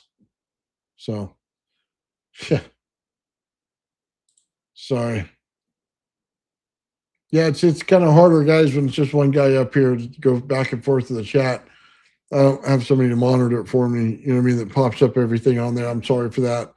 I should just let it scroll on the screen so everybody sees it. I don't know how to turn that on. For all the stuff I do, man, there are big gaps. Like you have a pitcher of water, and then my pitcher of water is being filled with other stuff, and then any of that stuff just kind of flows out the side. You know what I mean? It's like back when Al Bundy was over there talking to his daughter on the show, you know what I mean, and told her that. Or Bud, remember when he said that when she was sitting for a test? That's kind of about how I feel, man. He said, when you put too much stuff into a pitcher, man, some stuff flows out. And, she lost her understanding of basic stuff. I love that show, man. But I feel like that half the time. Simple understandings are bypassing me while I'm understanding a whole lot more. Dude, I just space out. I get that old man effect where I'm literally like, what did they just say? My mind's totally in a different place, man. Oh, don't even worry about it, Sean. We're all good, brother. Yeah. You get old, man. Things start to happen like that. Oh, yeah, I guess. Yeah, you could say it's focused. Yeah, I agree with that. Dude, I'm gonna be honest with you, man. I get like that though. Like, organization is like one of the things that I always do. So, like, I work for a soda pop company, and we used to, write the orders and stuff. And then I used to have the back room as completely as clean as humanly possible. The shelf had to look just right. You know what I mean? I don't care if I went in there, had to reorganize it myself. I had to teach people how to do it, whatever it did. I liked the perfection of it. You know what I mean? Then I owned a cabinet company. So, of course, perfection of squared things, you know what I mean? Rounded, whatever they were, was absolutely my thing. So when I do these projects, you notice everything has this little final touch on it. You know what I mean? If I sell a coil, it looks a certain way. Okay. If I build out a final system, it looks a certain way. Something in my brain is like that. And it just focuses everything in on that. And yeah, I do lose some things from time to time. You know what I mean? I have to be reminded of life outside of my garage sometimes. I'll be very honest with you, because I'm in here so much doing so many different projects. My wife has to tear me out, or my granddaughter will come in and tear me out. You know what I mean? She'll come over and start drawing on my whiteboard, and she's just drawing kind of different art at 2 years old, man, just having fun, right?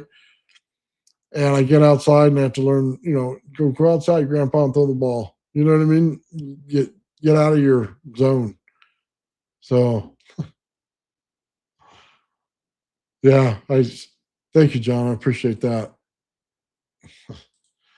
Yeah, I just have to sometimes, man. Yes, I did, Ian. Thank you. Oh, yeah. OCD, yeah. Dude, it is that way though. I mean, you get so focused in on what you're doing, you just like whatever to the rest, right? The outside world doesn't matter. And lately, it's been that way. It's been go from one project to the next, and I'm like, dude, I'm like so focused on each one of them. I swear to God, man, I could probably sit here and identify each pin of one of those damn Arduinos for how many those things I've been soldering lately. I could probably tell you where every single pin went. And then I memorized the pattern. And then I'm able to build one after another without looking at the original anymore. I just, and we got like, 20, 30 wires on one of these things, and it don't matter. I get into the same way when I build my Tesla coil circuits. I go, okay, we're doing 5 at a time. Boop, boop, boop, boop. You know what I mean? Get focused on it. And then that's it, man. Yeah, I don't know. Dude, I'll tell you a story. In this last week, it was pretty funny, man. I basically went out to wind these coils right here. Okay. It's right here for a Bendini. And I have a planter bed in my front yard. And the plants are slick when you step on them. So I try to move them to the side, right? And I put a brick underneath. So I got a 2 foot down to like, you know what I mean? Less than a foot, like a 7-inch or something drop to that brick. And I went like this, man. I went up the thing because I had to go because the wire stretches from my backyard over to the front yard by the street and then back. And that's how long this thing is, okay? So I ran it up one side and I'm running it back. And I slipped and fell. I don't know how I did it, okay? I came off the planter bed, put 1 foot that barely hit that brick right there. And I did a face plant, dude. I mean, a real face plant right there. Like I understood I was falling. And I said, oh God, this is going to hurt when it hits my head. And I could not stop it. And the next thing you know, boom, right to my forehead. Like I needed any bigger, right? Smack me, boom, right in my forehead. Dude, I literally just laid on my front lawn. Dude, I just literally laid there. I'm like, dude, I don't even want to get up. Like, I'm so embarrassed that I fell. It hurts, but not as bad as my pride. You know what I mean? And I just sat there probably, a good 3-4 minutes. To me, it felt like an eternity. And I said, I'm just not going to let this beat me. I got right up, dude. And I just said, F this, right? I ran the rest of the wire, and that was on my first coil. And I built 3 that day. And like I said, dude, it's running 140 feet one way, 140 feet back, and you're doing it, 8 times for each coil. Dude, I just got through it. I'm like, this ain't gonna stop me today. It was cool outside, wasn't super hot. I don't care how much my forehead hurt. I come out and I have bumps on my forehead. My wife's laughing at me. I had to tell her, man, that I ate shit, you know what I mean, coming right off the end of that. She's upset about her planter bed. And I'm over here going, man, I'm in pain. My forehead hurts. She just had the biggest belly laugh in the world, man, about it. Thought it was the funniest thing that I did a face plant right in their front yard. Dude, yeah. Some things, man, they just get to you. And this is, dude, this is after I'm just getting back on my feet where I can get around and do all this stuff. And then wham, right there in the face. Dude, yeah.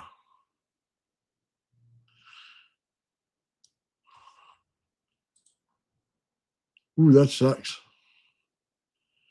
Dude, I broke both sides of my back. I worked on a soda pop truck and 1,600 cases a day. Snapped one part at L5S1 on one side, 6 months later, after working through that, I snapped the other side. I had this loose thing in there, man, that I worked 6 more months through. Dude, one of the most painful experiences in the world. You wake up crying, go to work crying, and you get through it. And then, after a little while, it stops hurting so much. And then when you get home, it stiffens up and you're just done. Back pain is the worst, dude. Oh, that's not good.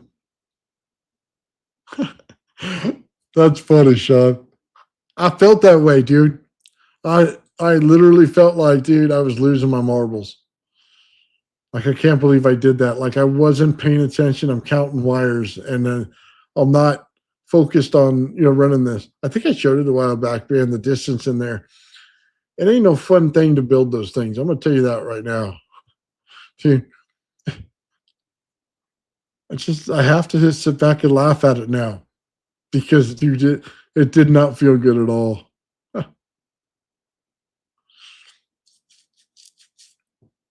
Yeah. Yeah, lucky I didn't put rocks in the front yard. I put fake grass in there, which, by the way, with sand underneath, feels like a big piece of solid concrete.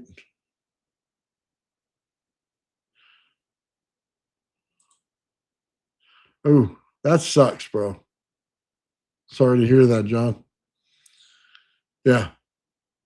Ooh.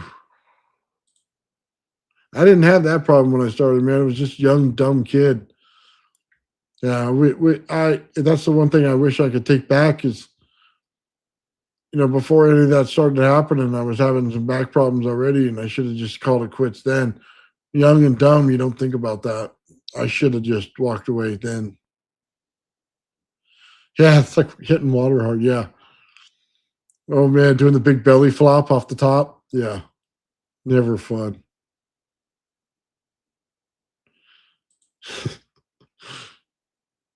Yeah, I can see that, man. Dude, it ain't fun falling at this age no more. Let me just tell you that. Dude, my wife still laughs at me for the time. On your bicycle, okay, you get on there and you move it side to side, right? So you can get some more torque in there so you can get this thing running, right? Well, I took a bicycle that we had at the house for one of the kids, and I go, I'm going to ride this thing. I'm going to get this thing running fast up and down the street, right? I took one hard step on it. And when you're big as I am, that's a lot of force to be putting behind it. The chain itself came right off, dude. And I went right over the front of the handlebars. Dude, I ate it on the asphalt so hard. Like from here to here was all scars and stuff, scabs. Dude, my wife laughed at me for like, a month for that. And never got over it, dude, because seeing me flying over the handlebars just trying to ride a bicycle was a whole thing in itself. Show the video. I don't have that video, man. I actually have video of me wrestling, but I don't know if anybody wants to see that.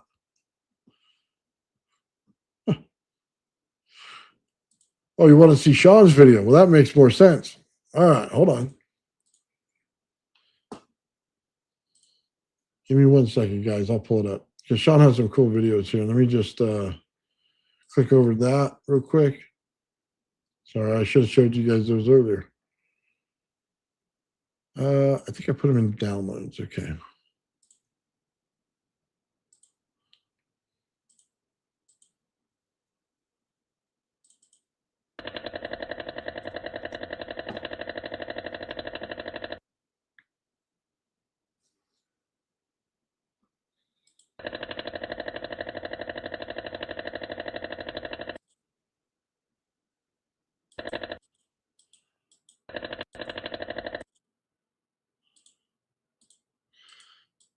Hold on, I'm tripping out. He's got like a little water droplet I just saw. Oh, that's one that missed. Huh. Over on the left side, you can see it right there, right next to the cylinder. It missed when you put it in. Huh. I thought it popped up out of that. No, I see it. It's right there, right above the little wire that's coming in. You can see it right now. Yeah, there it goes. But these little guys, hold on.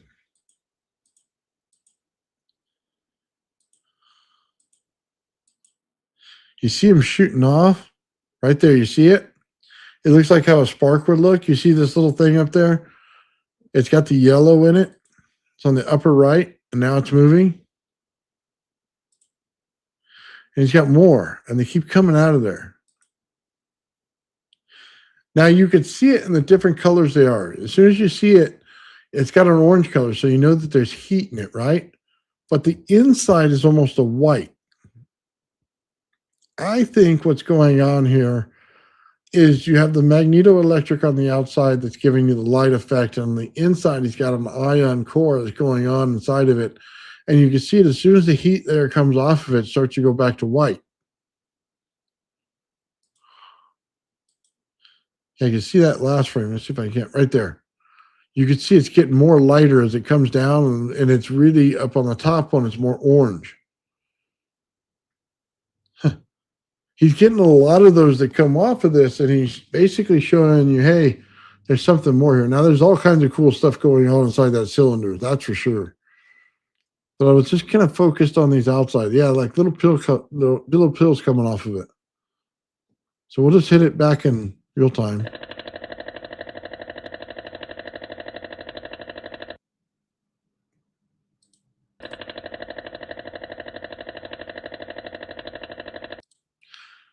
Yeah, you can see him right there on the right. Let's see.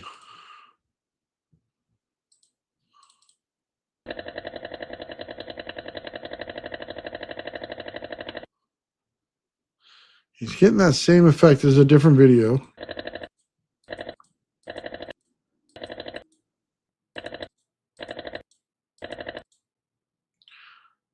at that. He's got a big one on the top up there.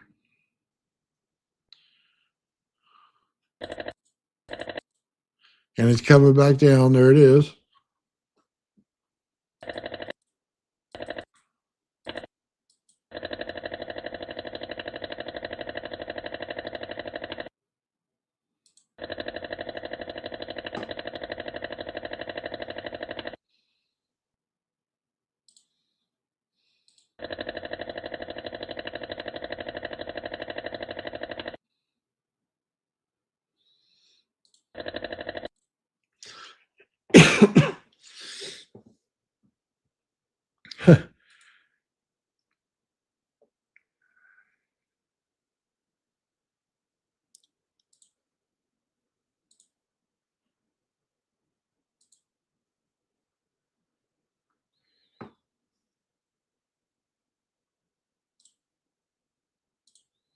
Let's see.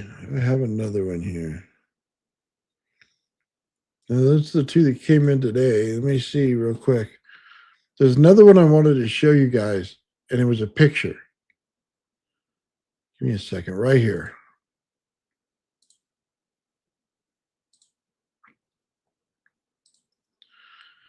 I lost my place now. Okay, here we go.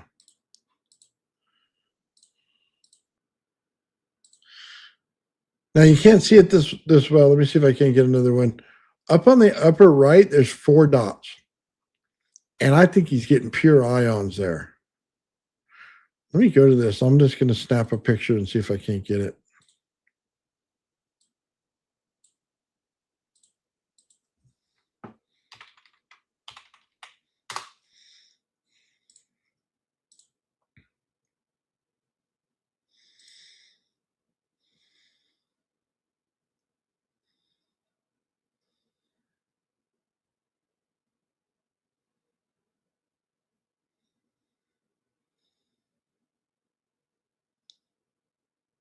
Sorry, guys. Give me just a second. As soon as I refind it.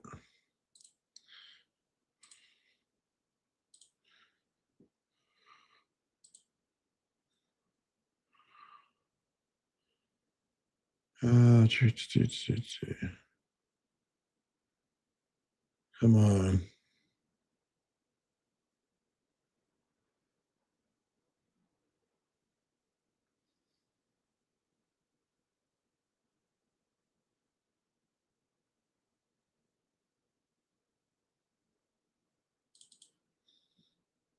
There it is.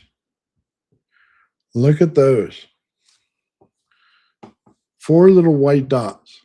There's not a lot of heat around that. I think he's getting the ions right there. Little vortexes.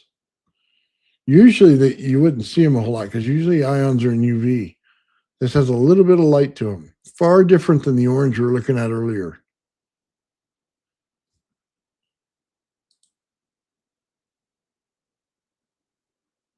Yeah, a lot of this stuff has to do with Lorentz force. I agree with that. Yeah, torsion. Yeah, torsion fields are basically just vortexes, right? That's basically what ions are, the little ion vortexes.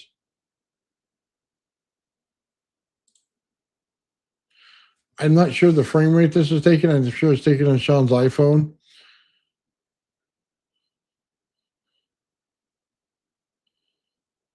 Huh. Yeah, motion and charge, always Lorentz force. Yeah, I'm there with you.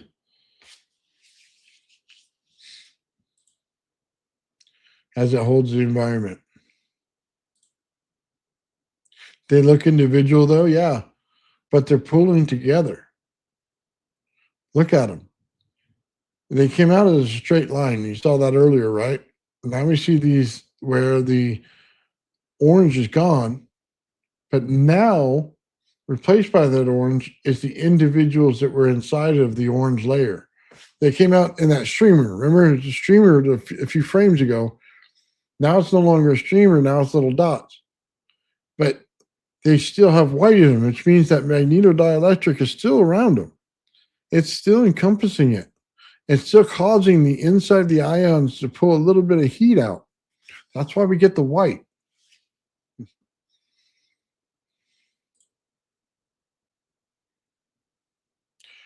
"30 SPS per frame." Yeah, like pearls. Yeah, there you go. Little crawl around each dot. Absolutely. Now we're all seeing the same thing. See?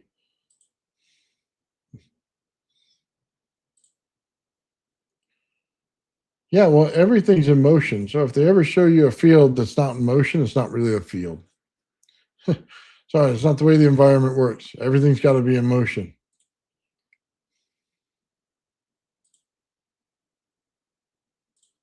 Yeah, it's a trip to see, man.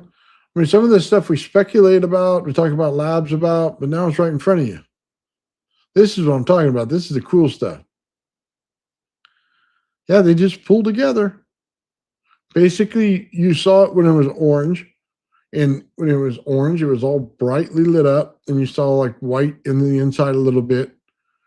Now, as soon as we see it again, we're seeing the little dots show up, and all the orange is gone. Basically, change the energy state. They're still on the line, so that magnetodielectric's still around them. It's still holding in the structure. But we're seeing more of an ion out of this as it loses this state, and it goes back to something that we cannot see the light coming out of it. That's why I tell you, when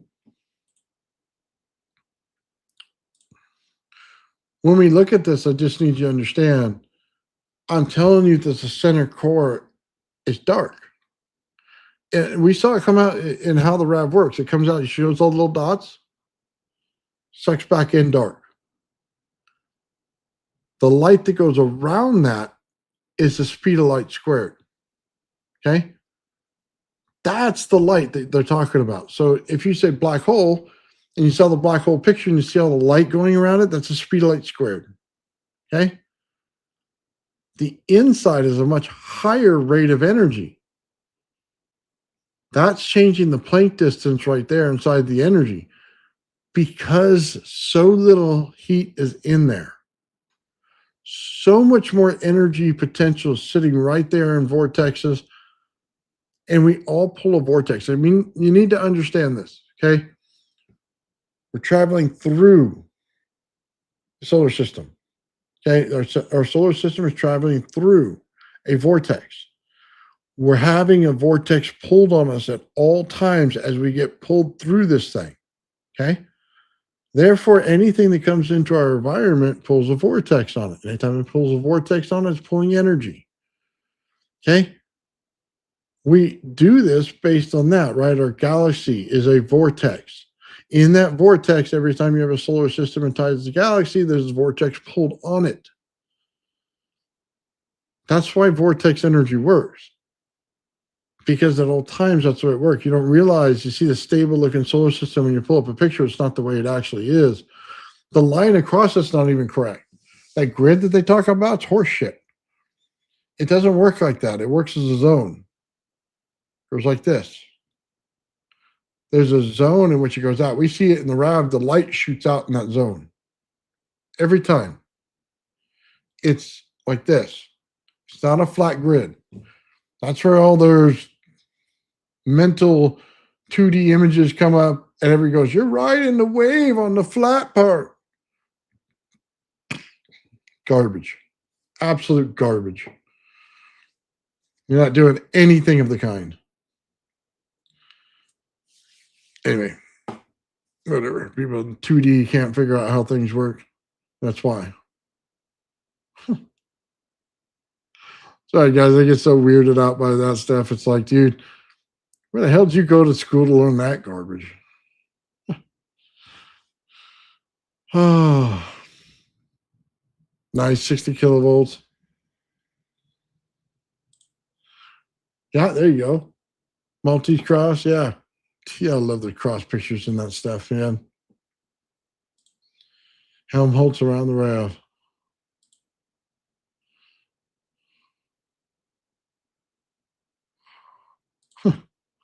Yeah, Sean's videos are awesome, brother. I'll put another one back up there, man, so you see it. So watch the orange. See it right there in orange. Now it's in the white.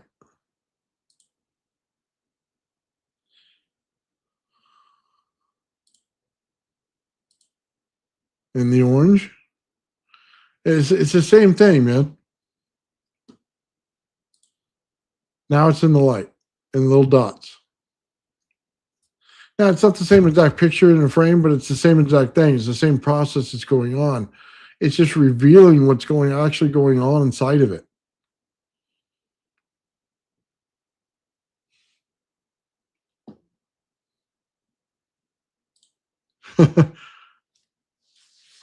There you go.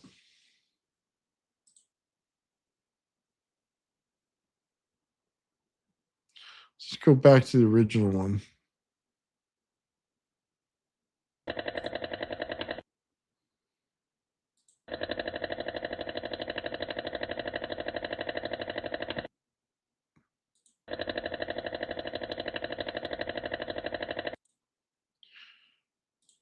Okay, hey, I want to tell you guys this. We're looking at ball lightning, right? And Sean tries to recreate it. I need you guys to understand something about ball lightning. And Bedini said this. And I put a video out there on my Patreon, guys, that I said must watch. And it basically is Bedini telling you how it's done.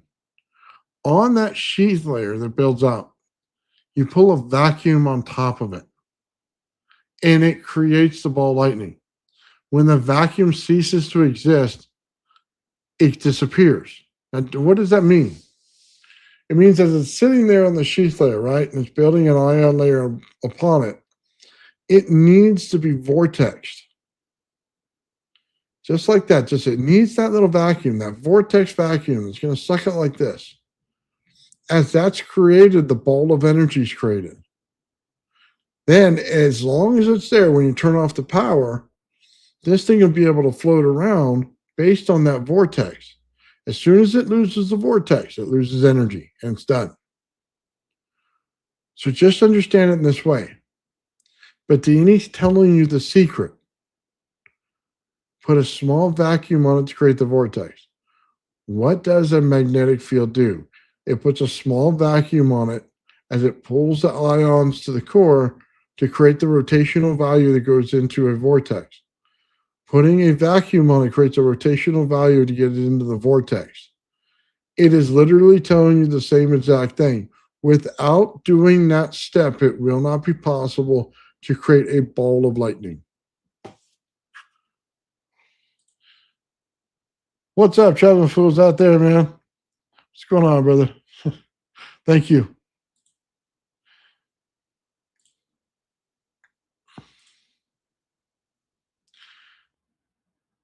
Yeah, well, the grid is fictional, just so we understand that. It's a fictional grid. It's something that we created in our own minds to understand something. It's not actually out there. You see, when you get into it, the air flows on the planet. It comes down and creates a zone that goes like this, flat plane zone. That's why you see Saturn's rings build out a flat zone. That's why you see even around, was it Jupiter? There's a ring that goes around Jupiter, builds out that same flat zone. It's a swirling of the wind inside the planet to create the zone. But you got to remember, you have what is it called? Precession. The thing wobbles, right? Goes like this. Every time it goes around, it wobbles. So what does that make it? Instead of a flat grid, it can no longer be flat. Physics will not work in that way when the planet wobbles, right? So what happens to it? It comes out and it looks like a cone. Builds out like a cone because of the wobble in a planet. Because the planet is wobbling back and forth, back and forth, back and forth, it comes out like this. The rod does the exact same thing. It wobbles, the energy goes boom, boom. There is no fictional flat grid. The grid would be going like this. It doesn't exist. That's why they always talk about wave propagation when they talk about it, because they're trying to imagine in their head, how do I get this to look on an oscilloscope? Well, it's got to go like this. Therefore, I need a wave propagation in the grid. But that's not really how it works. You're creating spherical energy, and inside that spherical energy that puts out these layers, you're getting a flat part that comes out that's shooting beams of energy. That basically out of that beams of energy makes the energy that it goes on in between the cross layers even stronger. So you're able to pull in there and form a planetary structure, form a moon structure, form rocks in there, forms things like that. It's not this grid, okay? It's not a Tron grid. That whole understanding of physics in that way is horseshit. That doesn't exist. That Tron grid does not exist. Just so we understand each other properly. When we look at the physics of how things build out, that doesn't exist. It's not there. That's us trying to put things in algebraic form so that we can comprehend them in the way that they want us to. That is not a reality. That is a misunderstanding of what's going on. And they use that stupid grid for everything. That's why I hate the way they describe space-time. I believe in space and time being linked, okay? As soon as you basically set off the sun, you're going to get space and time linked, okay? What I have a problem with is how they show it. They're creating a vortex that's not exactly existing. It's actually a bowl structure, okay? And that doesn't exist in the way they're doing it because it has to do with the winds of the planet. It has nothing to do with a toilet bowl going down, okay? Because we create an improper field. And you can't create improper fields that way. There's no thing like that. It's not working that way. Now, if you want to say the vortex itself is created in precession and back and forth like this, I'm in that field, okay? I'm right there with that. If you want to say the vortex came into the top and swirled down into the top and then swirled back outwards on the bottom, okay, as this on this side and this on this side, then I'm there with you. But if you want to tell me the whole planet's going in a big shit pot, I'm going to tell you you're fucking crazy. Okay, there's no way. It just doesn't do that. The world isn't sitting on the dumper. Okay, it's not doing that. Even the magnetosphere field shows which direction the vortexes are going inside the planet. The way they show it is incorrect. I don't disbelieve in the notion that it's there. Okay, space and time are linked. Yes. Do I think space-time looks like a thing going into a big shitter? No, not in any way. It's a misunderstanding in your brain of comprehension of what's actually going on. it's a useless piece of information. It's like the three body effect when you're trying to describe how planetary bodies work and you can't get the damn motion right. Well, it's because you're not doing it right. There's no three body problem. Each one of them builds out just like satellites on the RAV. Each one of them, they're there from the beginning. Okay. They weren't created by a bunch of stuff sloshing around in the solar system. They were there from the beginning, created out in plasma based on the energy density of the core of the planet itself. It's been there since the beginning. We didn't capture a moon. It's been there. I think that's a misunderstanding that goes in physics big time. They don't understand that. They think, oh my God, you got a planet and a moon. How does a third moon work? How does that? That doesn't mesh with physics. Sure it does. You just don't understand sheath zones. That's it. You have a misunderstanding, a misguided principle that you're trying to follow, and it doesn't work. Fix the principle, and you got it right. It works perfectly fine. That's what I have a problem with. We see it clearly in the RAV. They can't see it at all. Of course, there's no clouds on the moon.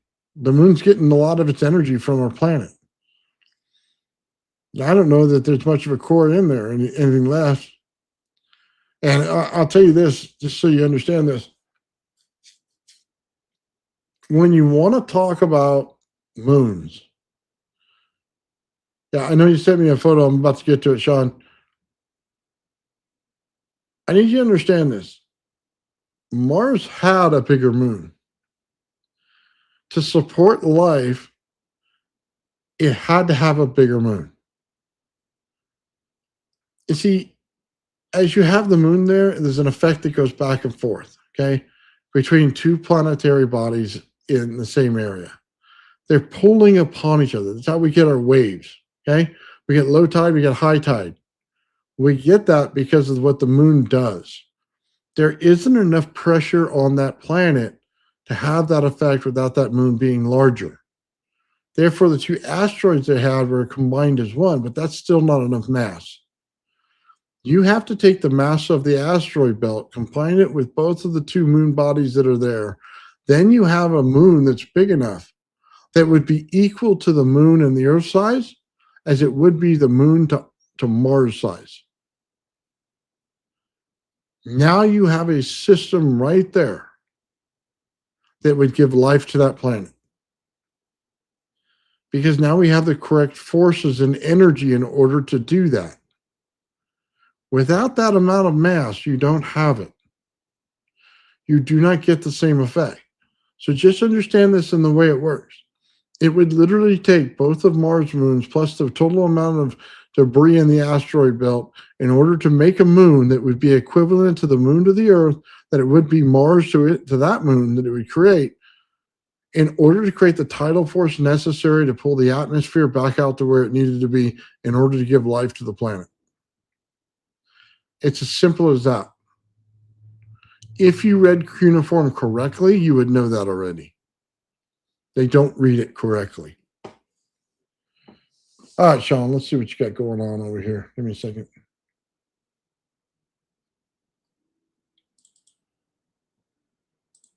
Okay, give me 1 second.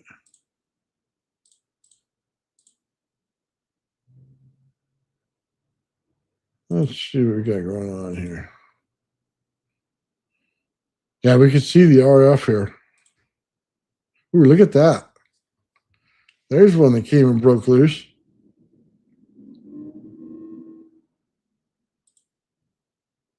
Oh, that's an awesome looking picture right there, man. That's amazing.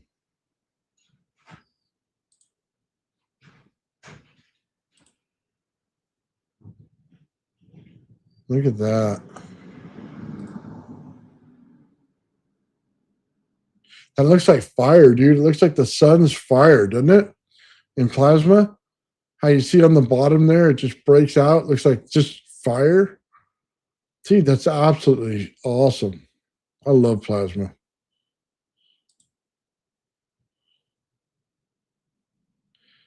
Man, you can see it just heating up inside there with all that orange.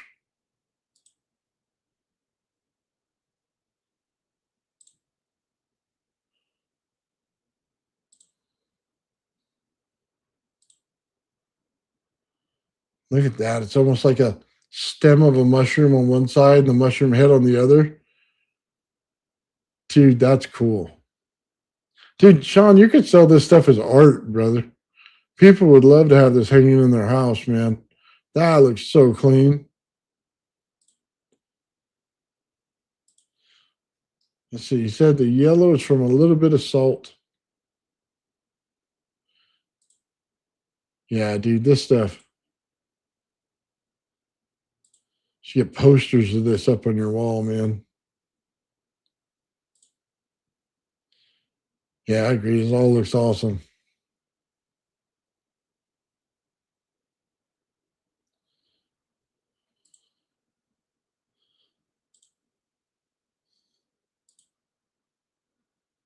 Man, look at that. It looks like it's forming little rabs inside of it, man. You see all the little balls of yellow in there.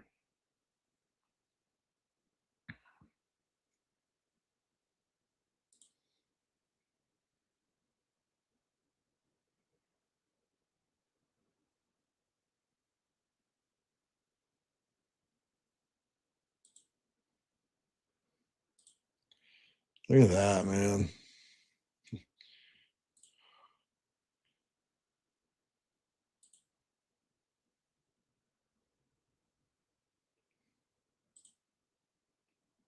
Movie master wheel to see if it'll zoom in.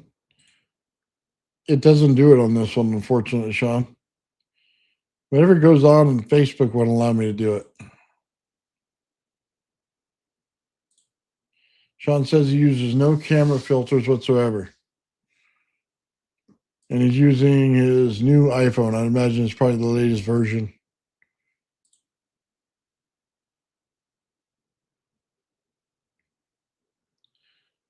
There you go. I agree with that. They're pretty rare to see some of that stuff. That's why I think we have the biggest opportunity in the world, because we see everything most people don't.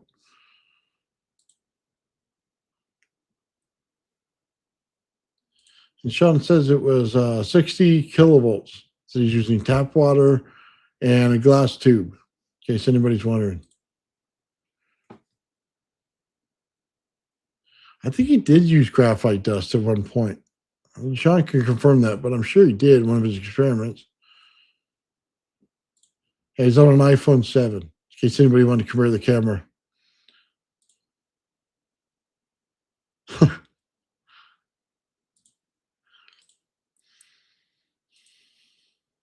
Let's see what else.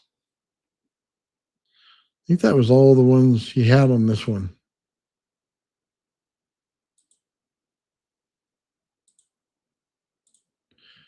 Yeah, I'm telling you, Sean, these things, man, you should have like an art channel just with this. Look at that. That's pretty cool. That one's kind of my favorite with the fire. Yeah, you got that. You got that fire coming off on the bottom, man. Like I could see the pictures on Facebook a lot better than you guys could see them here, and they're definitely cool. English alphabet, huh?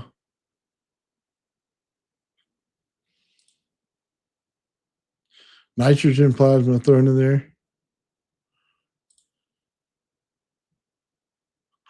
Yeah, hopefully y'all man, you didn't miss them all. They're right here. Yeah, you see the fire in there. It's cool. Oh, dude, Sean, I'm not even playing around, brother. You would definitely sell these things, man. This would be awesome. Yeah, he's used graphite. I thought he did. Yeah. He'll do it again in a couple days. Nice. A Hebrew outfit.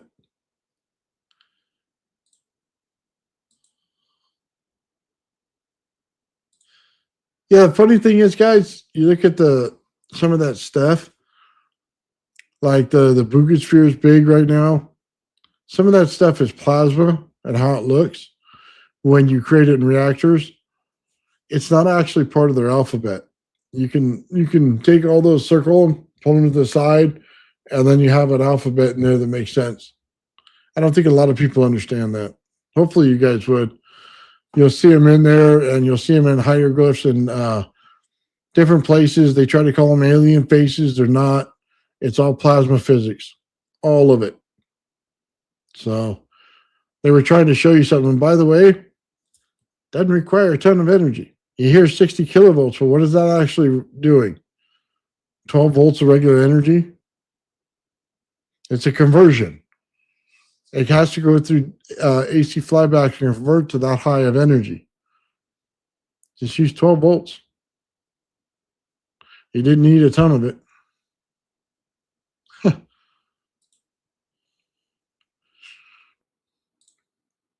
Let's see what other ones we got. Yeah, see that looks like a solar flare, doesn't it? Like if you were looking at the sun and you saw that coming out of it, you'd be like, wow, it's a solar flare. There you go. Let there be light. Nice. Yeah, grapevines.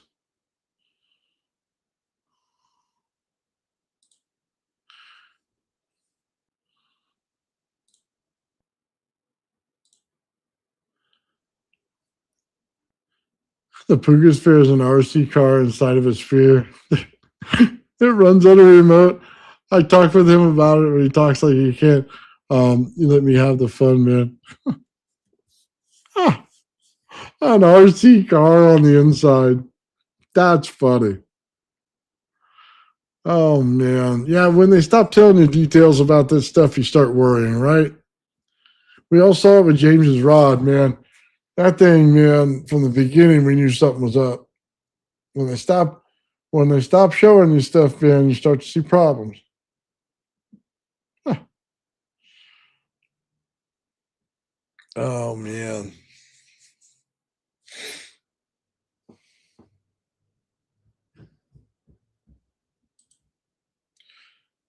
Language is hard spelling. Hang on a minute, guys. I had something pounding at my door real quick.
Sorry about that, guys. Always something going on around here, man.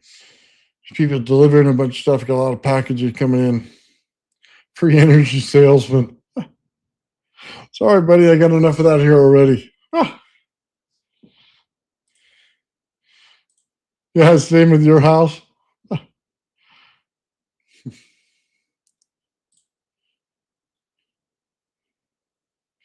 Very representative man steals a tree and seven. Dude, I'm telling you, it's all plasma physics. All ancient tech is.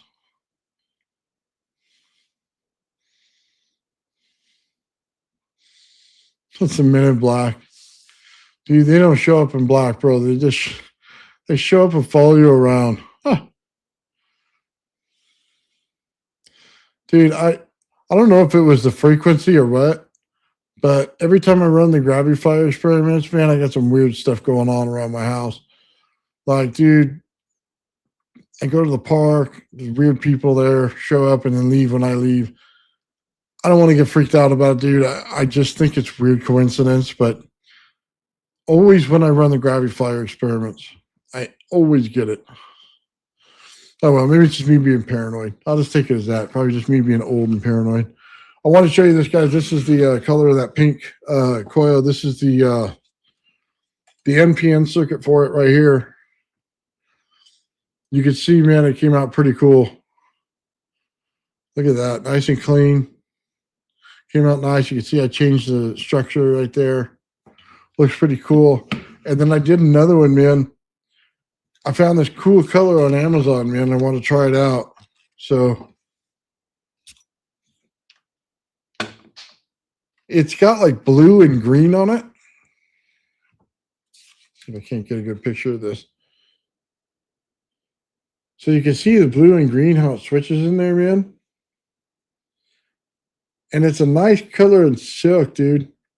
This thing is awesome. Dude, I got this thing right here. So this is just a circuit for it. I have it in the coil too. So it's the base of the coil as well. But you can see, man, that color is just awesome. And like you see a blue on this side, and I think like a greenish color on this side.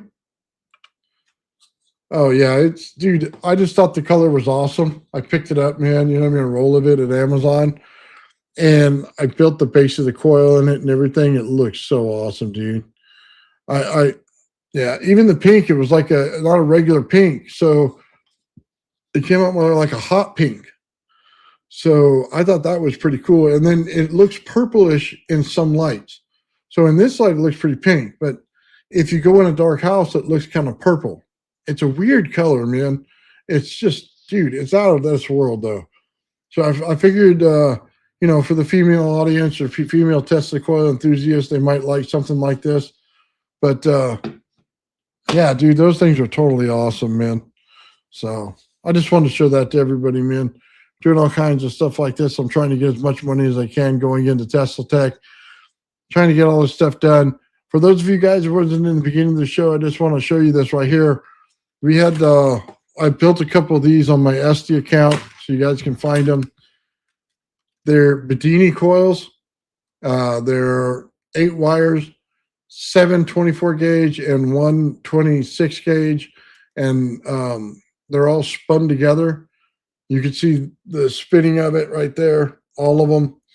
And they're 280 feet. So I got a couple of those on there, man, in case anybody wants to build a Bedini device.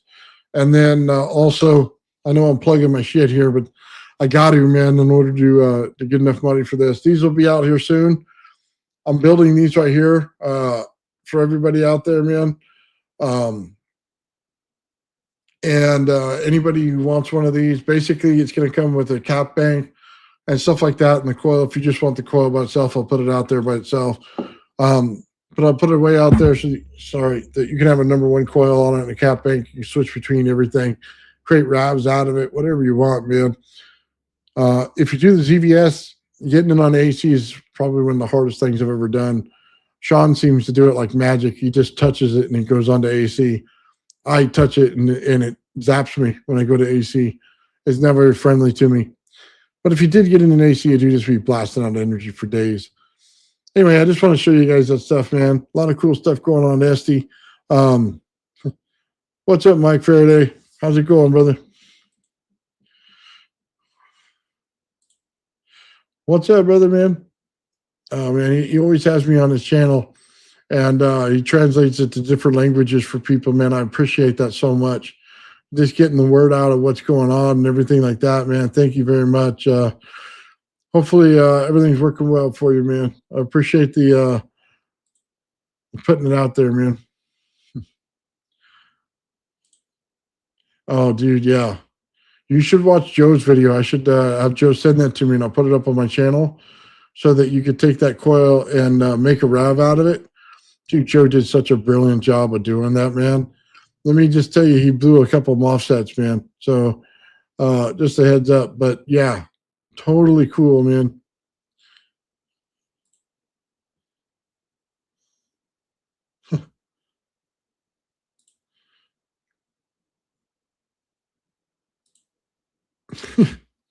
There you go. Oh, yeah. Dude, AC and me don't get along, okay? I'll tell you that right now. I don't know why. Like, Sean sent me his, like, perfect AC circuit, and, dude, I couldn't get it working. And then I sent him my coils, and I wanted to see if he can get it working on them. You know what I mean? Because I'm missing something. All it is, it takes, how do I say this? It takes a perfect resonance, like perfect dead on, to hit AC in there, or else everything fails and blows up. It's a one-shot deal, and it takes a long time to perfect. Now, what has to happen on the coils that I build is I think they're 2 rings too big, and it's not putting in the perfect oscillation like it should. I have too much capacitance in my number 1 coil in order to do it right. It requires too many flipping of cap banks to get it right. And I think something on that to fix that, man, would really get it straightened out. And then it'd go in AC, no problem. Mike says he's got some crazy spark gaps coming in, dude. Awesome, man. Totally awesome, brother.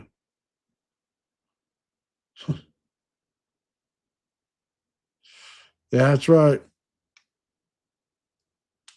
Absolutely showed me how to tune it, man. These guys are great, man. I don't know if everybody knows this or not. I did on my other channel, my Bedini stuff over there, and everybody in the chat helped me out. Everybody. They all had a great opinion. They all helped me straighten that whole thing out, man.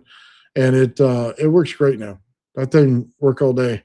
I did not realize that the battery was part of the resistor. You would think that's common sense. You say you have a bad battery, which creates more resistance in the battery, which means it creates resistance in the system, right? Totally overlooked it. I just said, I want to take this old battery and make it good again. I did not think about the resistance in it. And when you get a battery that's too much, there's too much resistance in it.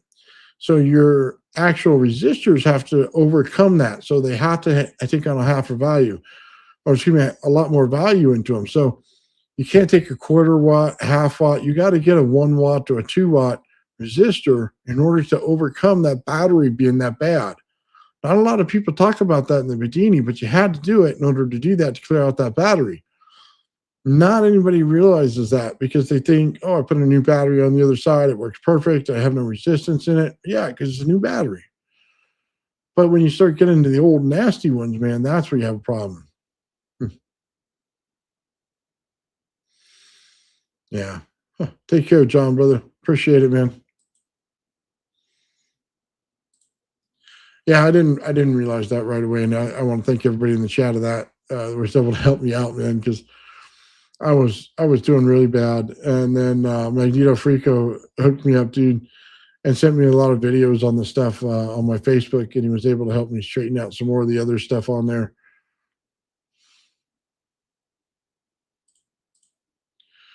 Let's see, the spark gaps look more like something that Farnsworth, did I say that right, would work on. I'm not sure who that is. But, dude, I'm excited. Dude, anytime you get sparks in there, I'm excited, man. Love that kind of stuff.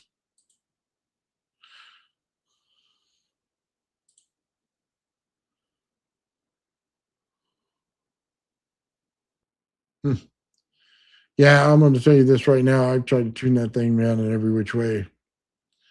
Yeah. It's too much in the negative battery sometimes when you get too bad of a battery. That's what I came up with. I'm sticking with that answer because once I figured that out, man, now I'm able to take the dials over there, the resistance dials, because they are a higher value, and then running through that, and then I was able to straighten it out. That's it. 500 ohm and then a 1K ohm, put them together in series, and then boom, boom, get it straightened out, man, clean that battery right out.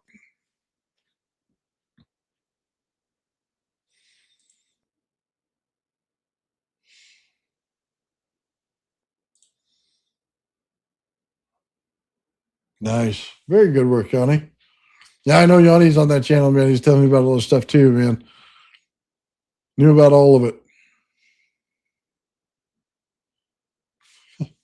Yeah, Tesla didn't divulge a lot of things. I can tell you that right now. He talked about them, but didn't divulge it. I can tell you that from doing these experiments. Alpha radiation and potentially gamma too. Farnsworth, really? I'm gonna have to look that up. Oh, Farnsworth, is he a farmer guy? I heard a story about a farmer guy invented the tube. Farnsworth's probably a guy who works at Bell Labs or something like that. I'm gonna have to look it up, man. I've heard of it. Don't really understand the story that well. I've heard a couple different stories. One guy invented the way it goes up and down like this, and then the cross layers in order to see it. Another one invented the actual ray tube that goes in there. So yeah, I watched a couple stories on that stuff, man, but not very much. I'm gonna have to look it up, Mike. That's cool though, man. Yeah, Mike Faraday's coming up next, man. What, about an hour and a half? He does his show. I loved it last week, man. You have Gerald on and stuff like that, man. You did good. So you guys all got stuff working on. Yeah, the cathode tubes in your TV for basically the tube TV. Some of the other, yeah, got it. Wow, I'll tell you this right now. 369 is a harmonic. It works on a lot of tech that he uses. So I know there's a lot of that stuff that goes on in there, man. You need another instrument to calibrate it. We were talking about that earlier, just so you know. Not a harmonic. Well, sorry, it is. So when you do the radio frequency method, it's a harmonic that goes on in between each one of them. And it builds out in the fields that you build out in all energy. And that's a harmonic. So yeah, you can have 369 in different ways, I guess. And if you're thinking about it differently, if you got something else going on, but the way he used it was like the Great Pyramid and the way it worked there. So yeah, it worked just like a harmonic, man. That's the one thing I will say, man. There's a lot of overlay in this because we don't really talk about frequency and sound as much as we should.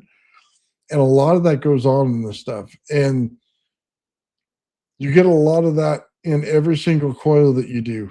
And it starts causing back EMF and everything else if you're not careful of it. That's why sometimes you use ZBS, it works great. Switching with zero switching. I prefer the one where you can put in the frequency, man, and it switches based on what you did. That's my favorite, okay? I don't like it oscillating on its own where it could take stray oscillations. I don't like that at all. Huh. You can use what is it? A resistor bank? I forget what they call it. You can use a resistor bank to do that, man. But it's much easier tuning it with a cap bank. You are not tuning the coils properly. Okay. I only have a full channel of me tuning them properly. You're probably thinking of that resistor bank that he uses. That's with 4 dials on it, maybe 6 dials, and they go between the different resistance values in order to tune it. There's no difference in that between a cap bank and that. You're just adding the different capacitance level on each of it. Yeah. Anyway, man, whatever. I know how to tune this stuff. I can do it properly in seconds. I can walk into any experiment that has a Tesla coil and tune that sucker in seconds. No problem here, man. I sell them for a reason, buddy, because I understand it. But yeah, I understand if you got a different point of view. That's cool. You just don't need the resistor bank. Now, if you wanted to put in there piezo and you wanted to oscillate it at a very high level, yeah, you're going to need that.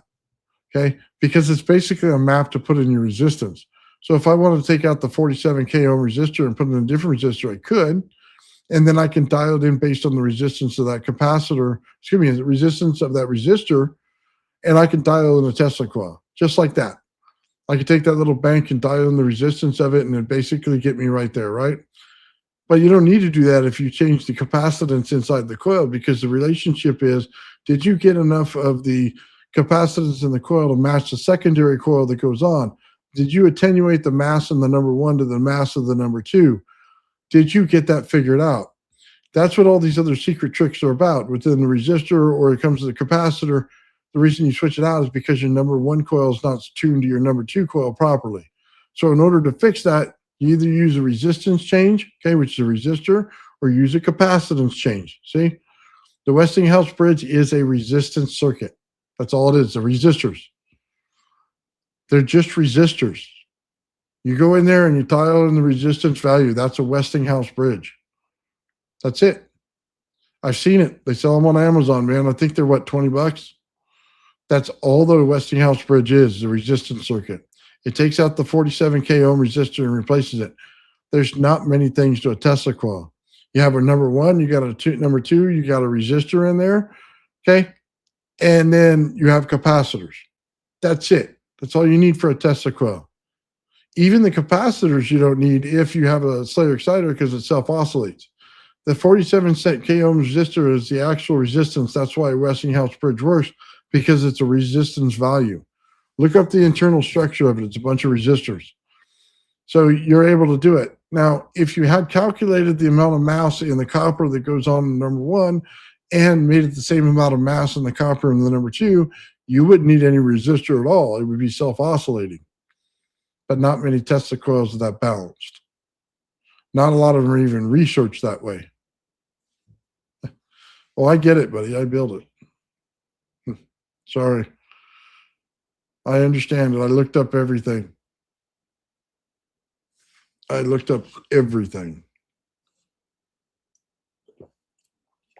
Anyway, I don't want to argue with people all day long, man. You don't need to build a Tesla coil and calculate it. I'll tell you that right now. In order to put it in perfect resonance, you should be able to do it by sight. You should be able to do it by how you can see the plasma reacting. You should be able to do it by how you know each thing works. And I could tell you about the mass in each one of the coils, because as you play with these things, the way I tune something that's way out of tune is I'll add extra mass. And when you add extra mass to it in copper, you can tune these things down. Now, I turn on one coil and I can make 4 number 2 coils turn on, and not many people could do that. And the only way you know how to do that is to properly tune something. And then where you add the mass in order to make it work, where you can cut off the mass, when you have to add a 1-to-1 transformer in order to stop the frequency from being able to continue to go on. All of that has to do with the understanding of how much mass in copper you use. Then you can get it right. I don't have a problem with my coil designs. They work perfect. The Westinghouse bridge is not amperage. This is a fallacy. Amperage in your coil is a fallacy. If you're getting resistance and heat in your coil, you don't have a good coil. That's the problem. You don't have the right oscillation, therefore the amperage cannot pass straight through it. If you have something in there that slows it down, you're going to have amp problems. You're going to have things, your wires heating up, and you're going to have them fry off. I think you're wrong. How many Tesla coils have you built? I don't want to know how much book reading you did. I want to know how many coils you built. If you want to continue to tell me I'm wrong, tell me how many coils you built. It's a very simple understanding. Either you built it and figured it out, or you read a book. Which one is it? Because 16 coils. How many of the Westinghouse circuits did you use on those coils to get them tuned?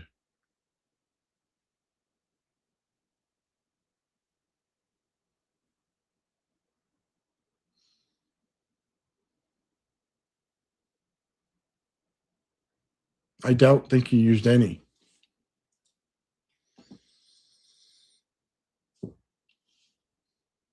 Sorry. I was looking it up last week, as a matter of fact, dude. Yeah, well, see, that's the thing. See, then I found out, okay, the last one, okay. So it took to replace the resistor, right? It literally, there's a couple ways to tune this, and buddy, I've tuned them all. You have to remove the resistor and put it in the Westinghouse bridge. It's where it goes in the circuit. Why? I'll tell you why. Because Westinghouse bridge is different values of resistors. Okay, is what it is. And there's dials on each one of them. And as you turn the dial, it changes the resistance. Now, they set this up in physics. They use these things all the time. They don't know the resistance value they want to put in the circuit, so they put in a Westinghouse bridge. And what it does is it allows you to take your circuit and dial in the exact resistance value that you need. And it's basically calculating the amount of resistance needed in there to appropriately put in the balance between the number 1 and number 2 coil. That's what it does. Okay? I'm not arguing that point at what it does. Okay? What I'm telling you is how it works in the system. It replaces the resistor in order to put it in the dial so that you can tune this thing in at a very easy level.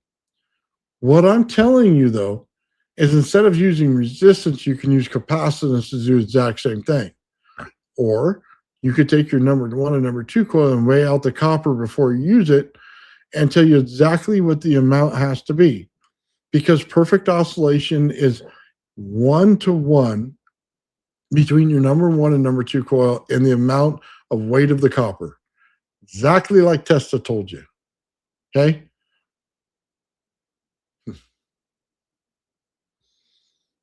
Wow. No hope for some people. Sorry. Good luck, buddy. I'm not going to argue the point anymore. I have the answer. I know what it is. I build these things. Good luck. Let's pull it up. Westinghouse Bridge.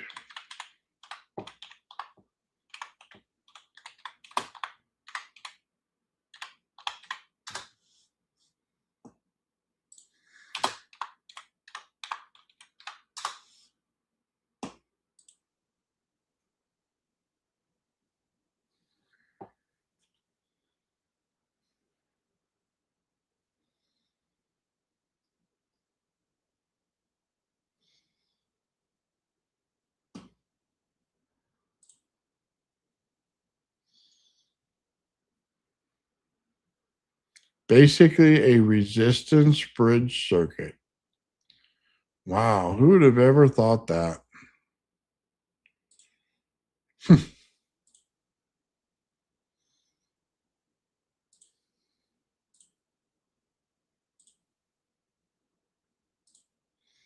They sell them on Amazon. They're about $20.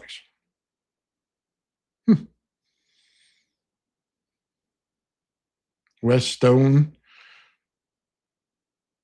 Wheatstone. Okay, Wheatstone.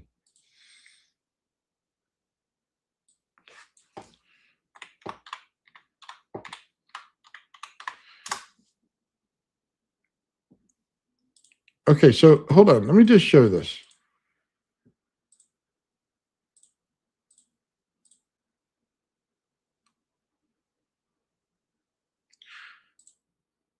I want you to look. I just simply did a Google search on it. Wheatstone. You can see it right there. Wheatstone. It's a bunch of resistors that dial it in. I just told you what it was. It's a bunch of resistors that take the place of the 47K ohm resistor and dials in the resistance level. Hello, genius. I already told you what it was. Boom. Done. Right there. It's right in front of you. Those little squiggly lines, those are resistors. Resistor 1, resistor 2, resistor 3, resistor 4. It's a way of designing your resistors in order to put them in the correct amount of resistance needed in the circuit. I don't know why you're arguing with me. It's right here.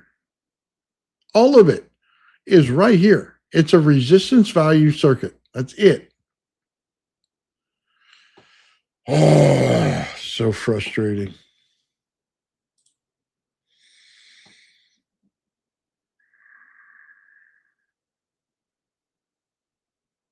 This is why I look at everything, guys. People want to argue their point. It's fine to argue your point, but when I tell you exactly what it is and it matches exactly what you're looking at, why are you still arguing the point? You changed the resistance value in it. Yippee. It worked just like I told you it did. So like I said, they're $20 on Amazon. You dial in a little dial on each one of them, gives you resistance value. You add them all up and that's what you got. Some are fine-tuned, some are coarse, and it gives you that. I knew that a long time ago. You think in building Tesla coils, I didn't change out the resistor several times with different values in order to find out what it did?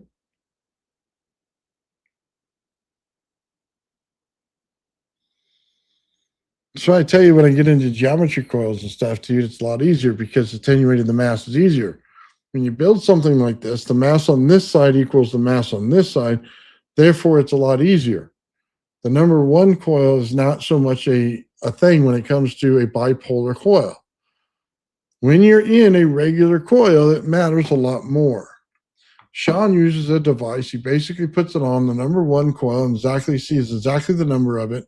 And then based on that number, he can calculate the amount of capacitors needed in order to make the circuit resonant to the number two coil. Simple as that. It's just attenuating how much energy you have to put in there versus the amount of copper. That's it.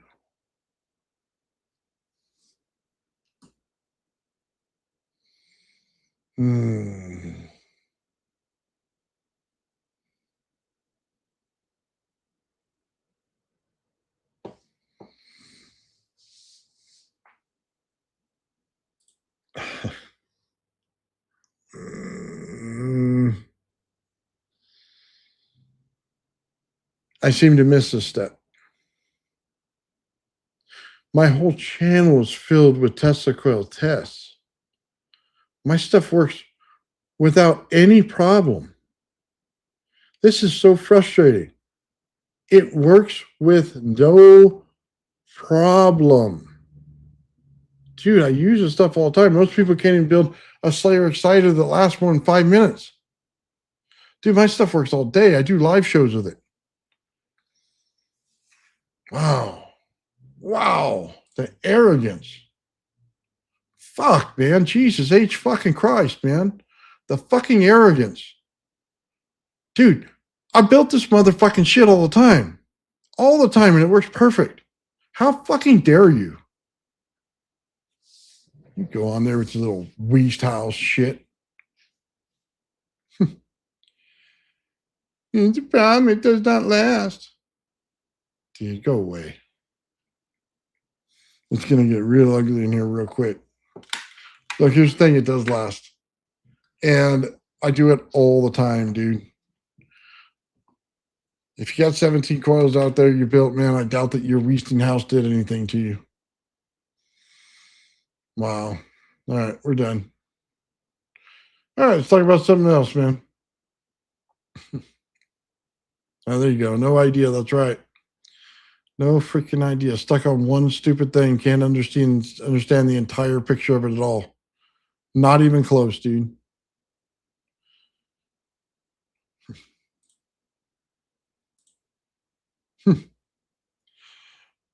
Oh, man.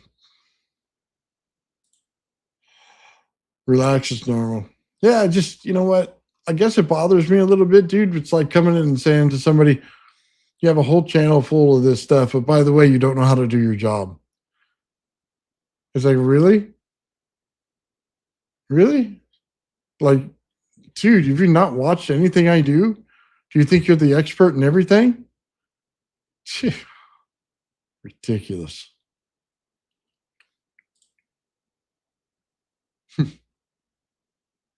Yeah, you can ask Darren out there, man. Darren runs that coil all day long, man. It seems to run for him. He sent me tests out there, man. He's done days of this thing running one day after the next, man. It seems to run forever.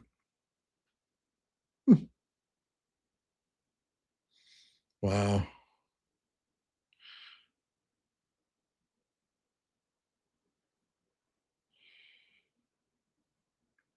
You know what? If you want me to create a resistance circuit, I will. Matter of fact, I just go buy the one off Amazon. I'll tell you what it is, and this is what gets me. If you want to create a high value one, you take those and you take another circuit that I created, and you go in there, and all you want to do is put in the crystal circuits, okay, with different levels. And you could take resistance in those crystal circuits and dial them into an oscillation. And then you can get pretty much whatever value you want out of a Tesla coil, regardless of the number one and number two coil. That's what happens. Now, it doesn't work the same when you're dealing with 37K ohms. Okay? It's the same thing in a Bedini circuit, man. The resistors are there to guide you.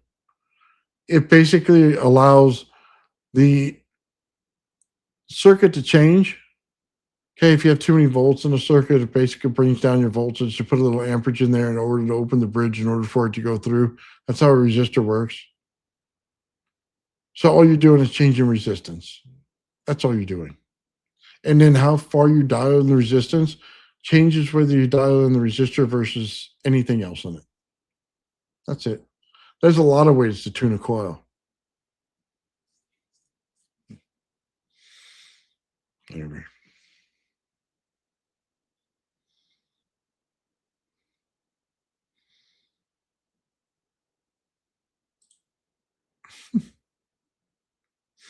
Double and double and double, double, double. All right, guys. Yeah. No, we're done talking about that. Anyway, yeah, I stand behind what I do, brother. I build things really well. Oh, yeah, but I'm excited, man. We're gonna go to Tesla Tech and we're gonna do this, dude. And we're basically gonna go having some fun, dude. You know what I mean? We're gonna go there and listen to a bunch of good presenters that have their own stuff on. There's a couple I'm looking forward to. We're gonna be over there listening to the magnetic universe. How one of the guys over at NASA, I believe Dr. Yu, is over there trying to show you exactly how magnets work in order to run the universe. I'm kind of interested in hearing that one. I'm actually looking forward to a couple of the other ones, man. One of the guys came on Steve's Tech channel and showed how different rings, different sizes, how he's oscillating them together. And that's basically a simple understanding, man. You get into resonance, and then the diameter by the height, they change. You know what I mean? So as the diameter lessens, the height has to gain a little bit, and you can put them all in resonance at the same time. That's pretty cool. I'm looking forward to that one in there, man. So Bernie's going to be up there presenting as well, and I'm looking forward to that because Bernie's awesome, brother. He came and stayed here with me for a while, and it was a pretty cool experience, man. So I'm looking forward to see his presentation, man. He's got a lot of cool stuff, dude, when he builds it in person. So it's awesome to see. Anyway, man, that's what I'm looking forward to. Go out there, do this stuff, man. Build some cool stuff. Communication's hard, man. Some people are just hard-headed. They got one thing in mind, man, and they don't understand the rest. Completely oblivious to it. Just there's 1 point, 1 point, 1 point, 1 point. Fuck, dude, get over it. Dude, go eat a sandwich. Leave me alone. This is Cloudbuster. Nice. Oh man. Sorry about that, guys. I hate to get frustrated on air like that. Dude, you see what I go through in my personal life, man. I get sent a bunch of stuff all the time. Oh, one point of view, unique. Yeah, so relax. Got it. Not a problem. He says, Yuan theory. Yeah. Looking forward to that, man.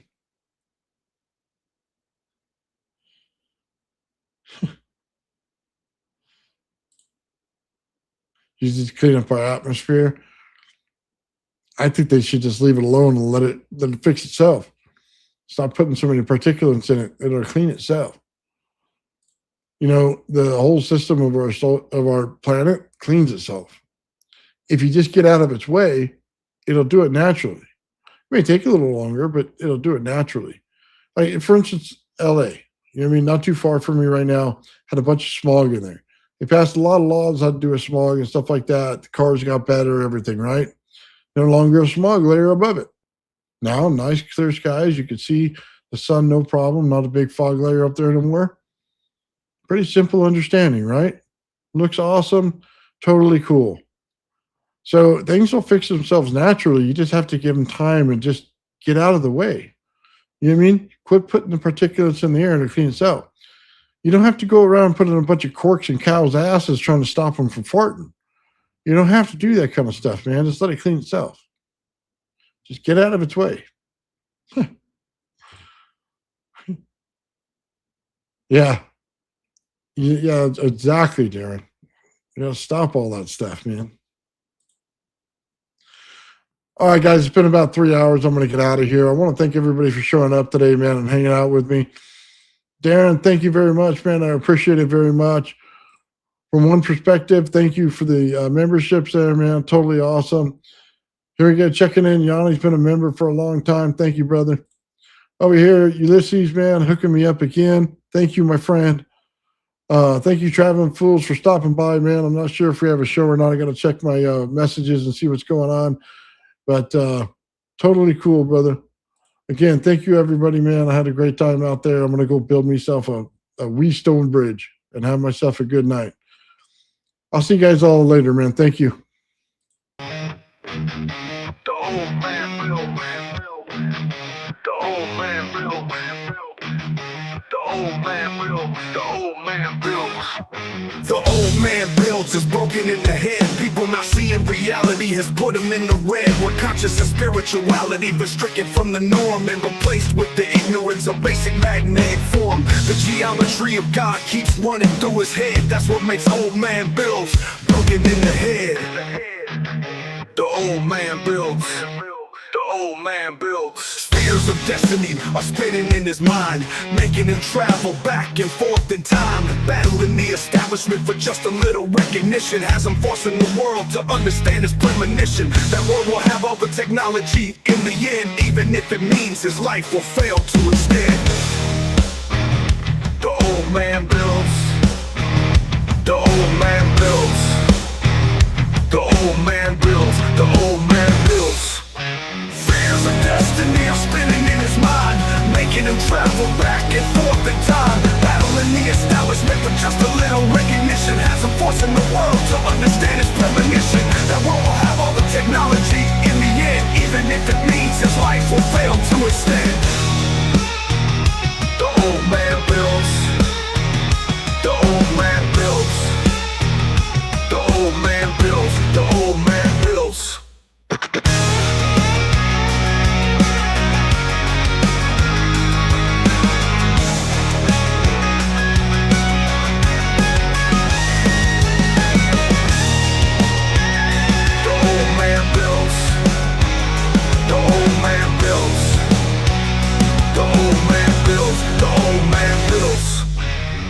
Fears of destiny are spinning in his mind, making him travel back and forth in time, battling the establishment for just a little recognition. Has him forcing the world to understand his premonition. That world will have all the technology in the end, even if it means his life will fail to extend.